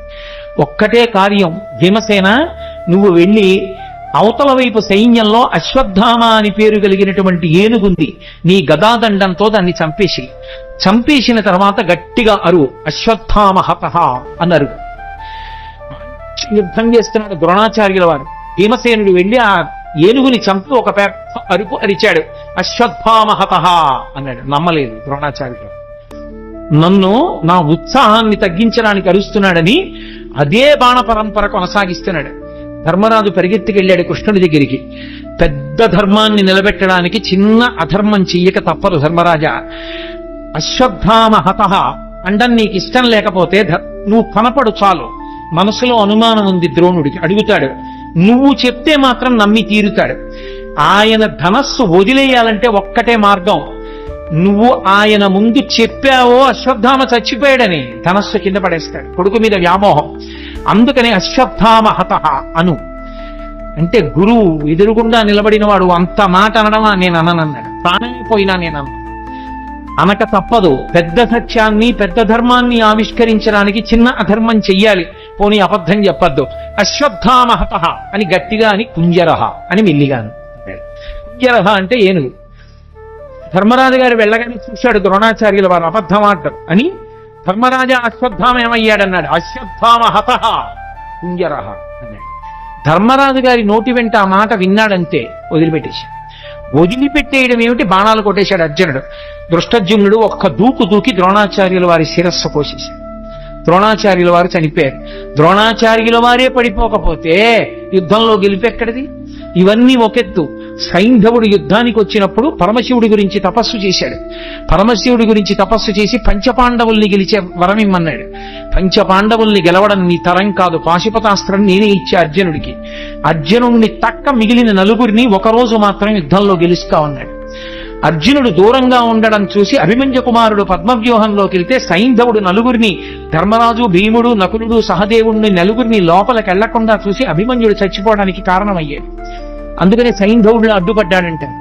రాత్రి శిబిరానికి తిరిగి వచ్చినటువంటి అర్జునుడు ఏడిచాడు, కొడుకు చచ్చిపోయాడని. ఏడిచి మీరు నలుగురు ఎందుకు వెళ్ళి రక్షించలేదని అడిగాడు అన్నల్ని. సైంధవుడు అడ్డుపడ్డాడు, అతనికి వరం ఉందన్నారు. తొందరపడి ప్రతిజ్ఞ చేసేశాడు. రేపు సూర్యాస్తమయానికి నేను సైంధవుడి తల తరగకపోతే నేనే చచ్చిపోతాను. అర్జునుడు బానే పడుతున్నాడు ఆ రాత్రి, కృష్ణుడు నిద్రపోడు. మహాభారతం చదివితే ఎంత భక్తపరాధీనుడు రానిపిస్తుంది. ఆఖరికి అటు ఇటు దొర్లుతూ ఉంటే సారథి దారుకుడు వచ్చి పిలిచాడు. ఎందుకు అలా ఉన్నారని అడిగాడు. ఎలా నిద్రపడుతుంది? తొందరపడి ప్రతిజ్ఞ చేశాడు. ద్రోణాచార్యుల వారు తక్కువడా? అర్జునున్నొక్కడిని ఆపేస్తే చాలు, రేపు ఖచ్చితంగా అర్జునుడు చచ్చిపోతాడు. ఆత్మహత్య చేసుకుని ప్రాణం వదిలిపెట్టేస్తే గెలుపు కౌరవులది. రేపు సైంధవుడు అర్జునుడికి చిక్కకుండా చూడడం ఎలాగో ద్రోణుడికి తెలుసు. ద్రోణుడు వ్యూహం పన్ని ఎక్కడో దాస్తాడు సైంధవుణ్ణి. యుద్ధంలో అసలు అక్కడ దాకా వెళ్ళడం కుదరదు. ఎందుకంటే ద్రోణాది వీరులు ముందే ఉంటారు. స్వర్ణ కవచాన్ని అభిమంత్రించి కట్టాడు దుర్యోధనుడికి. వెళ్ళలేకపోయాడు అర్జునుడు. వెళ్ళలేకపోయి ద్రోణాచార్యుల వారే పెద్ద పర్వత శిఖరంలో ఎదురుగుండా నుంచి శకట వ్యూహం పన్నాడు. శకట వ్యూహం పన్ని లోపల ఎక్కడో చిట్ట చివర దాచేశాడు సైంధవుణ్ణి. పొద్దున్నైపోయింది, మధ్యాహ్నం అయిపోయింది, పొద్దు ఒరిగిపోతోంది. యుద్ధం చేస్తూనే ఉన్నాడు. ఎక్కడికో వెళ్ళాలి, ఇంకా మొదట్లో ఉన్నాడు. వ్యూహాన్ని ఛేదించనే లేదు. అయిపోయింది, సూర్యాస్తమయ వేళ అయిపోయింది. సైంధవుడు సంతోషపడిపోతున్నాడు. అమ్మయ్య, ఇక అర్జునుడు నా దగ్గరికి వచ్చే అవకాశమే లేదు, నేను చచ్చిపోనని చిన్న బుచ్చుకున్నాడు అర్జునుడు. అయిపోతోంది సూర్యాస్తమయం, కాబట్టి చంపలేని సైంధవుణ్ణి. అయిపోయింది కురుక్షేత్ర యుద్ధం, నేను ప్రాణం విడిచిపెట్టవలసిందే. చూశాడు కృష్ణ పరమాత్మ అర్జునుడి యొక్క అవస్థ. చూశావా, తొందరపడితే బావా ఎలా ఉంటాయో పరిణామాలు, జాగ్రత్త వహించు, ఇప్పుడు నేనేం చేస్తానో చూడన్నాడు. మాయాతిమిరాన్ని సృష్టించాడు. అది సూర్యుడిని అడ్డింది. సూర్యాస్తమయం అయిపోయింది, అర్జునుడు కొట్టలేకపోతున్నాడే అన్నాడు. అలా మాటలు చీకటి పడింది అన్న మాట వినపడగానే అర్జునుడు దగ్గరలో లేడు కదా అని సైంధవుడు నిక్కి నిక్కి తలపైకెత్తాడు. తలపైకెత్తి నిలబడ్డాడు. బావా అడిగో సైంధవుడు కొట్టేయన్నాడు. బాణం వేసి వెంటనే తలని కొట్టాడు. కొట్టగానే మాయాతిమిరాన్ని తొలగించాడు. చీకటి పడ్డా కొట్టాడందాం అనుకున్నారు, మళ్ళీ సూర్యుడు పైకి వచ్చాడు. అమ్మా, మనం పొరపాటు పడ్డాను రా, సూర్యాస్తమయం అవ్వలేదనుకుంటున్నారు. సైంధవుడి తల బావా కింద పడిందో నీ తల నూరు ఒక్కలైపోతుంది. ఎందుకంటే సైంధవుడికి తండ్రి ఉన్నాడు, వృద్ధక్షత్రుడు ఆయన పేరు. ఆ వృద్ధక్షత్రుడికి తపస్సు చేస్తే పుట్టాడు జయద్రథుడు అన్న పేరుతో సైంధవుడు. ఆయన పుట్టినప్పుడు అశరీరవాణి పలికింది. ఇతని యామరపాటులో ఉన్నప్పుడు ఒక సుక్షత్రియుడు ఇతని తల కొట్టేస్తాడది. వెంటనే తండ్రి అన్నాడు, ఏ సుక్షత్రియుడు నా కొడుకు తల కొట్టి కింద పడేస్తాడో వాడి తల 100 ఒక్కలైపోతుంది అన్నాడు. ఎవడు తల కొట్టేస్తాడో తల కొట్టి కింద పడేస్తాడో వాడి తల 100 వక్కలు అవుతుంది అన్నాడు. బావా నీకు తెలియదు, వాళ్ళ తండ్రి శాపం ఉందా, తల కింద పడిపోతే నీ తల 100 వక్కలు అయిపోతుంది, అందుకు నా తల కింద పడకుండా బంతులాడన్నాడు. ఓ పక్క యుద్ధం చేస్తూ ఓ పక్క బాణం వేస్తూ సైంధవుడి తల కింద పడకుండా పైన బంతులాడాడు. బావా ఇటు యుద్ధం కష్టంగా ఉంది, పాశుపతాస్త్రం వేసి దీన్ని ఎక్కడో హిమాలయ పర్వతాల అవతల ఉన్నటువంటి ఆ సమంతక పంచకం దగ్గర కూర్చుని అసుర సంధ్య వేళ అవుతోందని సంధ్యావందనానికి కూర్చున్నాడు వృద్ధక్షత్రుడు. ధ్యానంలో ఉన్నాడు. ఆయన చేతుల్లో పడేటట్టు కొట్టు, వాళ్ళ తండ్రి చేతుల్లోనే పడుతుంది తలకాయని. తిన్నగా పాశుపతాస్త్రం వేస్తే సైంధవుడి తలకాయ వెళ్ళి వృద్ధక్షత్రుడి చేతిలో పడింది. ఇదేమిట్రా అర్ఘ్యమిద్దా ఉంటే చేతిలో తలకాయ పడింది, చెయ్యని ఇలా అన్నాడు కొడుకుని చూసుకోకుండా. ఆయన చేతిలోంచి తల కింద పడింది కాబట్టి ఎవరి చేతిలోంచి తల కింద పడిందో వాడి తల 100 వక్కలు అవ్వాలి. తండ్రి వృద్ధక్షత్రుడి తలకాయ 100 వక్కలైంది. కృష్ణుడి లేకపోతే అర్జునుడి బతికేమవును, పాండవులేము. మహానుభావుడు మహాభారత యుద్ధంలో ఒకసారి కాదు ఎన్ని మాటలో కర్ణుడు ఎదురుగుండా నిలబడి ఇంద్రుడిచ్చిన నాగాస్త్రాన్ని ప్రయోగిస్తే నాగాస్త్రం వచ్చేస్తోంది. ఇక అర్జునుడి కంఠం మీదకి వస్తోంది, తల నరికేస్తుంది. వెంటనే తన బొటన వేలు పెట్టి రథాన్ని నొక్కాడు. 5 అంగుళాలు కిందకి దిగిపోయి రథం భూమిలోకి దిగిపోతే ఆ వచ్చినటువంటి నాగాస్త్రం అర్జునుడి కిరీటాన్ని కొట్టింది. ఆ కిరీటం కింద పడిపోయింది. అర్జునుడు దక్కాడు. భగదత్తుడు యుద్ధం చేస్తూ వైష్ణవాస్త్రం ప్రయోగించాడు. ఆ వైష్ణవాస్త్రం తిన్నగా వచ్చి అర్జునుడికి కొట్టేస్తుంది. దానికి ఇంకెదురులేదు, అది వచ్చేస్తోంది. కృష్ణ పరమాత్మ అర్జునుడికి ఎదురు నిలబడ్డాడు. నిలబడితే అది వైజయంతి మాలగా పడిపోయింది. అర్జునుడు నింద చేశాడు కృష్ణుణ్ణి. ఏమి కృష్ణ నీ చేతకాని వాడినా అస్తమానం నువ్వెందుకు అడ్డుకుంటావు, నేను యుద్ధం చేయలేనా, ఏమనుకుంటారు అందరూ అని అడిగాడు. బావా నీకు తెలియదు, ఒకానొకప్పుడు నేను శ్రీ మహావిష్ణువుగా ఉన్నప్పుడు ఈ భూమినంతటినీ పైకి ఉద్ధరించాను కోర మీద. అప్పుడు భూదేవి నా సంపర్కాన్ని అపేక్షించింది. మా ఇద్దరికీ పుట్టిన కొడుకు నరకాసురుడు. ఆ నరకాసురుడు మళ్ళీ తల్లి చేతిలోనే చనిపోవాలి. అందుకే సత్యభామ అన్న పేరుతో భూదేవి వచ్చినప్పుడు ఆవిడ చేతిలో నిహతుడయ్యాడు. నరకాసురుడి కొడుకు భగదత్తుడు. నాకు సంబంధించిన వైష్ణవాస్త్రం అతని చేతిలో ఉంది. ఆ వైష్ణవాస్త్రాన్ని ఎవరూ అడ్డలేరు, నీ సాధ్యం కాదు. అందుకే దానికి నేనే అడ్డెళ్ళి నాలోకే వైజయంతి మాలగా వేసుకున్నాను. ఇప్పుడు సంహరించు భగదత్తుణ్ణి అన్నాడు. మహానుభావుడు అలా సంహరించాడు. అలా భగదత్తుణ్ణి పడగొట్టాడు. వేరొకసారి నారాయణాస్త్ర ప్రయోగం చేశారు. అందరూ గబగబా నారాయణాస్త్రం ఏం చెయ్యాలన్నారు. నారాయణాస్త్రం నుంచి తప్పుకోవడానికి ఒక్కటే మార్గం, ఎవరి చేతిలో ఉన్న ఆయుధాలు వాళ్ళ కింద పడేసి రథాల నుంచి దూకేయండి కిందకి. అలా దూకేస్తే నారాయణ అస్త్రం ప్రసన్నమవుతుంది. ఎవరు ఎదురు తిరగలేరు కాబట్టి వెళ్ళిపోతుంది, ఎవరిని చెనకదు. ఎవ్వరు చేతిలో ఆయుధం పట్టుకోకుండానే అర్జునుడి కిందకి దోహించాడు, తను దూకిచ్చాడు. అందరూ పాండవులు సైన్యం కిందకి దిగిపోయి ఆయుధాలు వదిలేసి నించున్నారు. ఇంతమంది కిందకి దిగిపోయి నించునుంటే భీమసేనుడు ఒక్కడు మాత్రం గర్వంతో నారాయణాస్త్రమైనా సరే నేను నా గద వినిపించి పెట్టని గద పట్టుకుని తిరుగుతున్నాడు. వచ్చేసింది నారాయణాస్త్రం. ఎక్కడ చంపేస్తుందో అని అర్జునుడిని తీసుకుని పరుగున వెళ్ళి ఆ రథం మీదకెక్కి ఆ భీముణ్ణి రథంలోంచి కిందకి తోసేశాడు. ఆ గద లాగేసుకుని కింద పడిపోయి ఆ ఆయుధం లేకుండా నించున్నాడు భీముడు. దాటి వెళ్ళిపోయింది నారాయణాస్త్రం.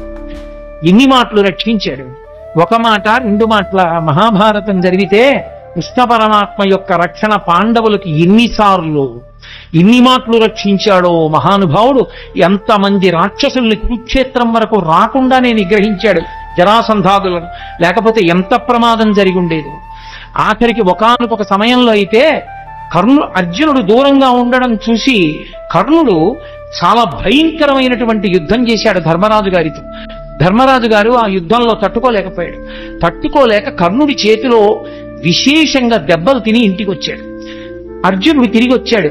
మా అన్నగారు ఇవాళ యుద్ధంలో ఇన్ని దెబ్బలు తిన్నారట అని బాధపడి ధర్మరాజును చూడ్డానికి వెళ్ళాడు.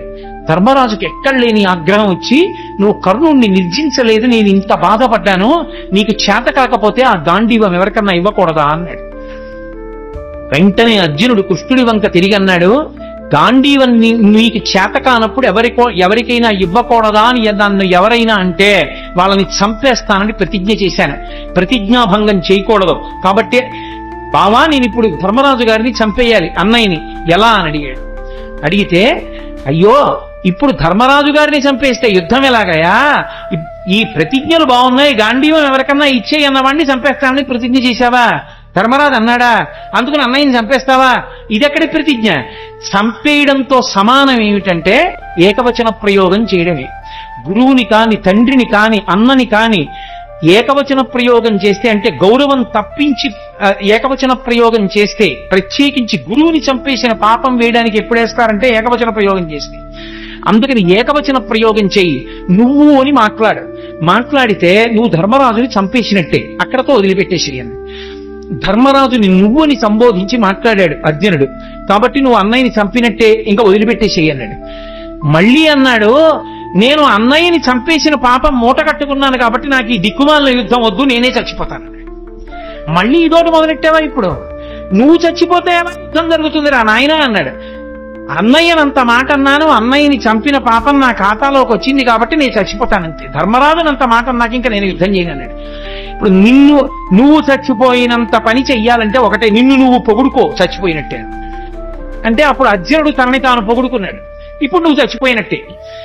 ఎవరైనా వాణ్ణి వాడు పొగుడుకుంటే వాడు చచ్చిపోయినట్టే, కాబట్టి ఇప్పుడు నువ్వు బ్రతికినట్టు అన్నాడు. అప్పుడు మళ్ళీ యుద్ధానికి తీసుకొచ్చాడు అందరినీ.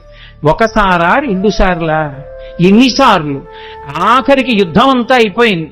యుద్ధం అంతా అయిపోయిన తర్వాత నదీ తీరానికి తీసుకెళ్లి రథాన్ని నిలబెట్టి, బావా నీకు సంబంధించినటువంటి యుద్ధ పరికరాలన్నీ తీసుకుని రథం దిగి దూరంగా వెళ్ళిపో అన్నాడు. అర్జునుడు కిందకి దిగిపోయి అన్నీ తీసుకుని దూరంగా వెళ్ళిపోయి నించున్నాడు. కృష్ణ పరమాత్మ స్వామి హనుమని వెళ్ళిపోమన్నారు పతాకం మించి. రథాన్ని ఆవహించి ఉన్నటువంటి సమస్త భూతములను వెళ్ళిపోమన్నారు. వెళ్ళిపోమ్మని కృష్ణ పరమాత్మ రథంలోంచి కిందకి దూకారంటే రథం భగ్గున కాలిపోయింది. అడిగాడు అర్జునుడు, బావా ఇదేమిటి రథం ఇలా కాలిపోయిందని అడిగాడు. నాయనా ఇది ఎప్పుడో కాలిపోయింది. భీష్మ, ద్రోణ, కర్ణ మహావీరులు ప్రయోగించినటువంటి బాణ పరంపరలకి ఈ రథం కాలిపోయింది. నువ్వు కాలిపోతావని దీన్ని కాలిపోకుండా ఆపాను. ఇప్పుడు యుద్ధంలో విజయం సాధించావు కాబట్టి ఈ రథాన్ని కాలిపోవడానికి అనుమతించాడు. కాబట్టి బావా రథం కాలిపోయింది అన్నాడు. నిజంగా కృష్ణ పరమాత్మ యొక్క అండే పాండవులకు లేకపోతే గెలవగలరా? మహానుభావుడు యుద్ధంలో నిలబడ్డాడు కాబట్టి రక్షించాడు. అన్న బలరాముడే భీమసేనుణ్ణి చంపుతానన్నప్పుడు కాపాడాడు. ఆఖరికి యుద్ధం అంతా అయిపోయిన తర్వాత 100 కొడుకుల్ని భీముడే చంపాడన్న కారణం మీద భీముణ్ణి ఉరే నాయన దగ్గరకు రారా కౌగిలించుకుంటానన్నాడు ధృతరాష్ట్రుడు. పాపం అమాయకంగా వెళ్ళిపోతున్నాడు భీమసేనుడు. చెయ్యి పట్టుకుని వెనక్కి లాగి, బావా నీకు తెలియదు కాసేపు పక్కనుండని ఇనప భీముని యొక్క విగ్రహాన్ని చేయించాడు. ఆ విగ్రహాన్ని దగ్గరికి జరిపాడు. ఆ ధృతరాష్ట్రుడు వచ్చి, ఆయన బాహుబలం అటువంటిది, గట్టిగా కౌగిలించుకున్నాడు.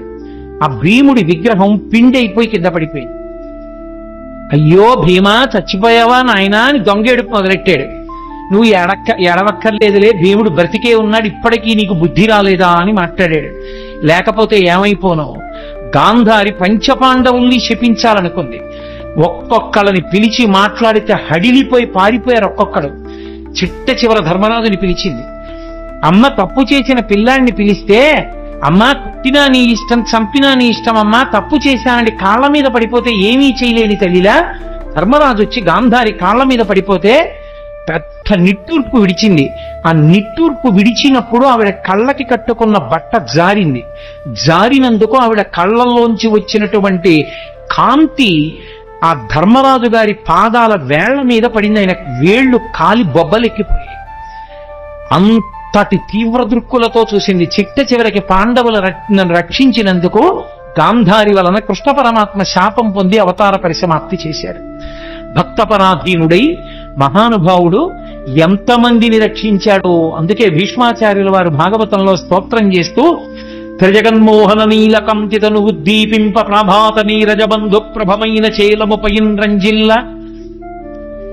ఆయన వచ్చినప్పుడు ఎంత అందంగా ఉంటుందంటేట కురుక్షేత్రంలో యుద్ధానికి. త్రిజగన్మోహన నీలకాంతితను ఉద్దీపింప, 3 లోకములు కూడా ఆకర్షింపబడేటంతటి అందమైనటువంటి నీలమేఘ ఛాయతో ఉంటాడు. తను ఉద్దీపింప ప్రాభాత నీరజ బంధు ప్రభమైన చేలము పయిన్ రంజిల్ల, నీలాలక వ్రజ సంయుక్త ఆ బంధుర సేవ్యమై విజృంభింప మా విజయించేరుడు వన్యకాడు మది నావేశించు నెల్లప్పుడు అంటాడు. ఆ ప్రాభాత నీరజ బంధు ప్రభమైన అంటే తామర పువ్వులకు మిత్రుడైనటువంటి ప్రభాతకాల సూర్య భగవానుడి యొక్క కాంతి ఎలా ఉంటుందో అటువంటి చేలమును కట్టుకున్నటువంటి వాడు. అటువంటి కృష్ణుడు అర్జునుడి రథం మీద కూర్చుని సారథ్యం వహించాడు కాబట్టి బ్రతికాడు. అదిగో ఆ భక్తపరాధీనుడైన కృష్ణుడున్నాడే, ఆయన నన్ను రక్షించుగాక అని చెప్పుకున్నాడు. హయరింఖాముఖ ధూళి ధూసర పరిణ్యస్తాల కోపేతమై రయజాత శ్రమతోయ బిందుజితమై రంజిల్లు నిమ్మోముతో జయముం పార్థునకిచ్చు వెక్కనని నా శస్త్రాహుతించాలనొచ్చియు బోరించు మహానుభావు మదిలో చింతింతు నశ్రాంతమున్నంటాడు. ఆయన కర్మ ఎదురుగుండా సారథ్యం చేసేటప్పుడు యుద్ధం జరుగుతుంటే మాట వినపడదు. రథం ఇటు పోనీ అని చెప్పడానికి చేతిలో ధనస్సు ఉంటుంది, బాణం ఉంటుంది. అప్పుడు రథి వెనకాతల ఉన్నవాడు సారథిని పిలవాలంటే కాలెత్తి డొక్కలో పొడుస్తాడు. పొడిస్తే వెనక్కి తిరిగి చూడాలి. ఆయన కర్మ కాలి చేశాడు ఆ సారథ్యం. హయరింఖాముఖ ధూళి ధూసర పరిణ్యస్తాల కోపేతమై, ముందు గుర్రాలు పరిగెడుతుంటే వాటి మించి పైకి రేగినటువంటి ధూళి ఒంటిని పట్టేస్తే చెమటలు పట్టి మట్టి అంటుకున్నవాడై, అయినా కూడా జయము పార్థునకిచ్చు వెట్కనని నా శస్త్రాహుతించాలనొచ్చియు బోరించు మహానుభావు మదిలో చింతింతున శ్రాంతము అన్నాడు. నేను అన్ని అస్త్రాలు ప్రయోగిస్తుంటే వాటి ధాటికి తట్టుకుని ముందు సారథి మీద వేస్తుంటే సారథికి తగులుతాయి కాబట్టి వెనక అర్జునుణ్ణి రక్షించడానికి నా బాణములను ఎదుర్కొన్న కృష్ణుడున్నాడే, ఆయన నా మనస్సుని ఆవేశించుగాక.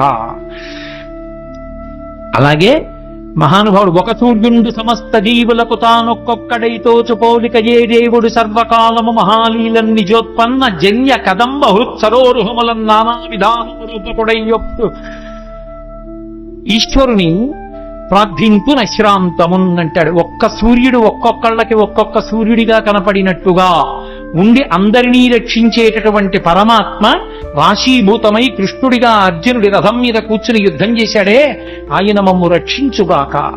అసలు కృష్ణావతార ఘట్టంలో పతాక స్థాయి భీష్మాచార్యుల వారికి. ఎందుచేత అంటే సర్వసైన్యాధిపత్యం భీష్మాచార్యుల వారికి ఇచ్చారు. ఈ పద్యంతో నా ఉపన్యాసాన్ని పూర్తి చేస్తాను. ఇటు సర్వసైన్యాధిపత్యం భీష్మాచార్యుల వారిది, అటు కృష్ణుడు ఏ ప్రతిజ్ఞ చేశాడని అడిగాడు భీష్ముడు. ఆయుధం పట్టట, కేవలం సారథ్యం మాత్రమే చేస్తాట, అలా ప్రతిజ్ఞ చేశాడన్నాడు. ఓహో, అలా ప్రతిజ్ఞ చేశాడా? కృష్ణుడు పరమాత్మ అని భీష్ముడికి తెలుసు. భీష్ముడు అన్నాడు, నేను ప్రతిజ్ఞ చేస్తున్నా, నేను కృష్ణుడి చేత ఆయుధం పట్టిస్తాను. భక్తుడు నెగ్గాలా, పరమేశ్వరుడు నెగ్గాలా? యుద్ధం వచ్చింది, కృష్ణుడు ఆయుధం పట్టడుగా. భీష్మాచార్యుల వారు యుద్ధం చేస్తున్నారు. కృష్ణుడి చేత ఆయుధం పట్టిస్తే భీష్ముడు నెగ్గుతాడు, కృష్ణుడు ఆయుధం పట్టకపోతే కృష్ణుడు నెగ్గుతాడు. భగవంతుడా భక్తుడా ఇద్దరికీ వేదిక కురుక్షేత్రమైంది. భీష్మాచార్యుల వారు విపరీతంగా బాణ పరంపర విడిచిపెట్టేస్తున్నారు. తట్టుకోలేకపోతున్నాడు అర్జునుడు. వెనక్కి తిరిగి చూశాడు కృష్ణుడు, పూచిన మోదుగు చెట్టును కొట్టినట్టు కొట్టేస్తున్నాడు. పట్టం కారిపోతోంది అర్జునుడికి. అంతే, మరిచిపోయాడు తన చేసిన ప్రతిజ్ఞ. కుప్పించి ఎగసిన కుండలంబుల కాంతి గగన భాగం వెల్ల కప్పికొనగా ఉరికిన నోర్వక నుదనంబులో నున్న జగముల వ్రేగున జగతి కదుల చక్రంబు చేబట్టి సనుదించురయమునపై నున్న పచ్చని పటముజార నమ్మితి నాలావు నగుబాటు చేయకు మన్నింపుమని క్రీడి మరల దిగువ కరికి లంఘించు సింహంబు కరణి మెరసి నేడు భీష్ముని చంపుదు నిన్ను కాతు విడువు మర్జున యటంచు మద్ది శిఖవృష్టి తెరలి చనుదించు దేవుండు దిక్కు నాకు అని చెప్పుకున్నాడు భీష్మాచార్యుల వారు. ఎవరు నాకు దిక్కు అంటే చెప్పాడు. అదిగో ఆ రోజున నేను బాణ పరంపరలు విడిచిపెడుతుంటే అర్జునుడు తట్టుకోలేకపోతే ఎక్కడ అర్జునుడు కింద పడిపోతాడోనని అర్జునుణ్ణి రక్షించుకోవడం కోసం తను ఆయుధం పట్టనన్న ప్రతిజ్ఞని కూడా మర్చిపోయి పగ్గాలు విసిరి పారేసి రథం నుంచి కిందకి దూకేస్తే కుప్పించి ఎగసిన కుండలంబుల కాంతి గగన భాగం వెల్ల కప్పికొనగా ఆ దూకినప్పుడు కృష్ణుడి కుండలములు ఇలా ఊగితే వాటి కాంతి ఆకాశాన్ని కప్పేసింది. ఆయన కడుపులో ఉన్నటువంటి జగములన్నీ ఇలా ఊగిపోతే కోపంతో ఆయుధం పట్టనన్నవాడు చక్రం పట్టుకుని పరిగెత్తుకొచ్చేస్తుంటే పైనున్న పచ్చని పటముజార వేసుకున్న పచ్చటి ఆ ఉత్తరీయం జారి కింద పడిపోతుంటే నమ్మితి నాలా ఉనగుబాటు చేయకు మన్నింపుమని క్రీడి మరల దిగువ. బావా బావా అర్జునుడి చేతకాని వాడు కాకపోతే కృష్ణుడు ఆయుధం పట్టుకున్నాడని లోకం చెప్పుకుంటుంది. బావా వదిలేయి వదిలేయి వదిలేయి అని అర్జునుడు వెంట పడుతుంటే నేను సారథ్యం చేస్తుండగా నా వెనక నువ్వు ఉండగా నాకు పరమభక్తుడమైన నిన్ను నా ఎదురుకుండా ఇన్ని బాణాలు పెట్టి కొట్టేస్తాడా?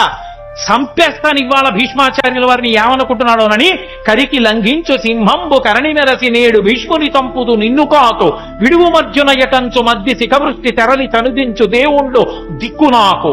అర్జున విడిచిపెట్టవాయా, ఏమిటి మాట్లాడుతున్నావు, నేనుండగా నిన్ను చంపుతాడా, ఏమిటా బాణాలేయడం, సంపేస్తాను ఇవాళ భీష్ముడిని. తన ప్రతిజ్ఞ కూడా మరిచిపోయి చక్రం పట్టుకుని పరిగెత్తుకుంటూ వచ్చి నన్ను చంపేద్దామని వచ్చేసినటువంటి భక్త పరాధీనుడైన కృష్ణ భగవానుడున్నాడే, ఆయన నాకు దిక్కని చెప్పుకున్నాడు భీష్మాచార్యుడు. అంతటి మహానుభావుడు. కృష్ణావతారం అంటే ప్రాతస్మరణీయం. ఆ కృష్ణ భగవానుణ్ణి తలుచుకుంటే చాలు జగదాచార్యుడు. ఎన్ని యుగాలైపోయినా కూడా లోకానికి జ్ఞానాన్ని పెంచిపెట్టడానికి భగవద్గీతనిచ్చినటువంటి మహానుభావుడు, అనుగీతనిచ్చినటువంటి మహానుభావుడు. అంతటి కృష్ణ పరమాత్మ, అంత గొప్ప అవతారం పరిపూర్ణావతారం.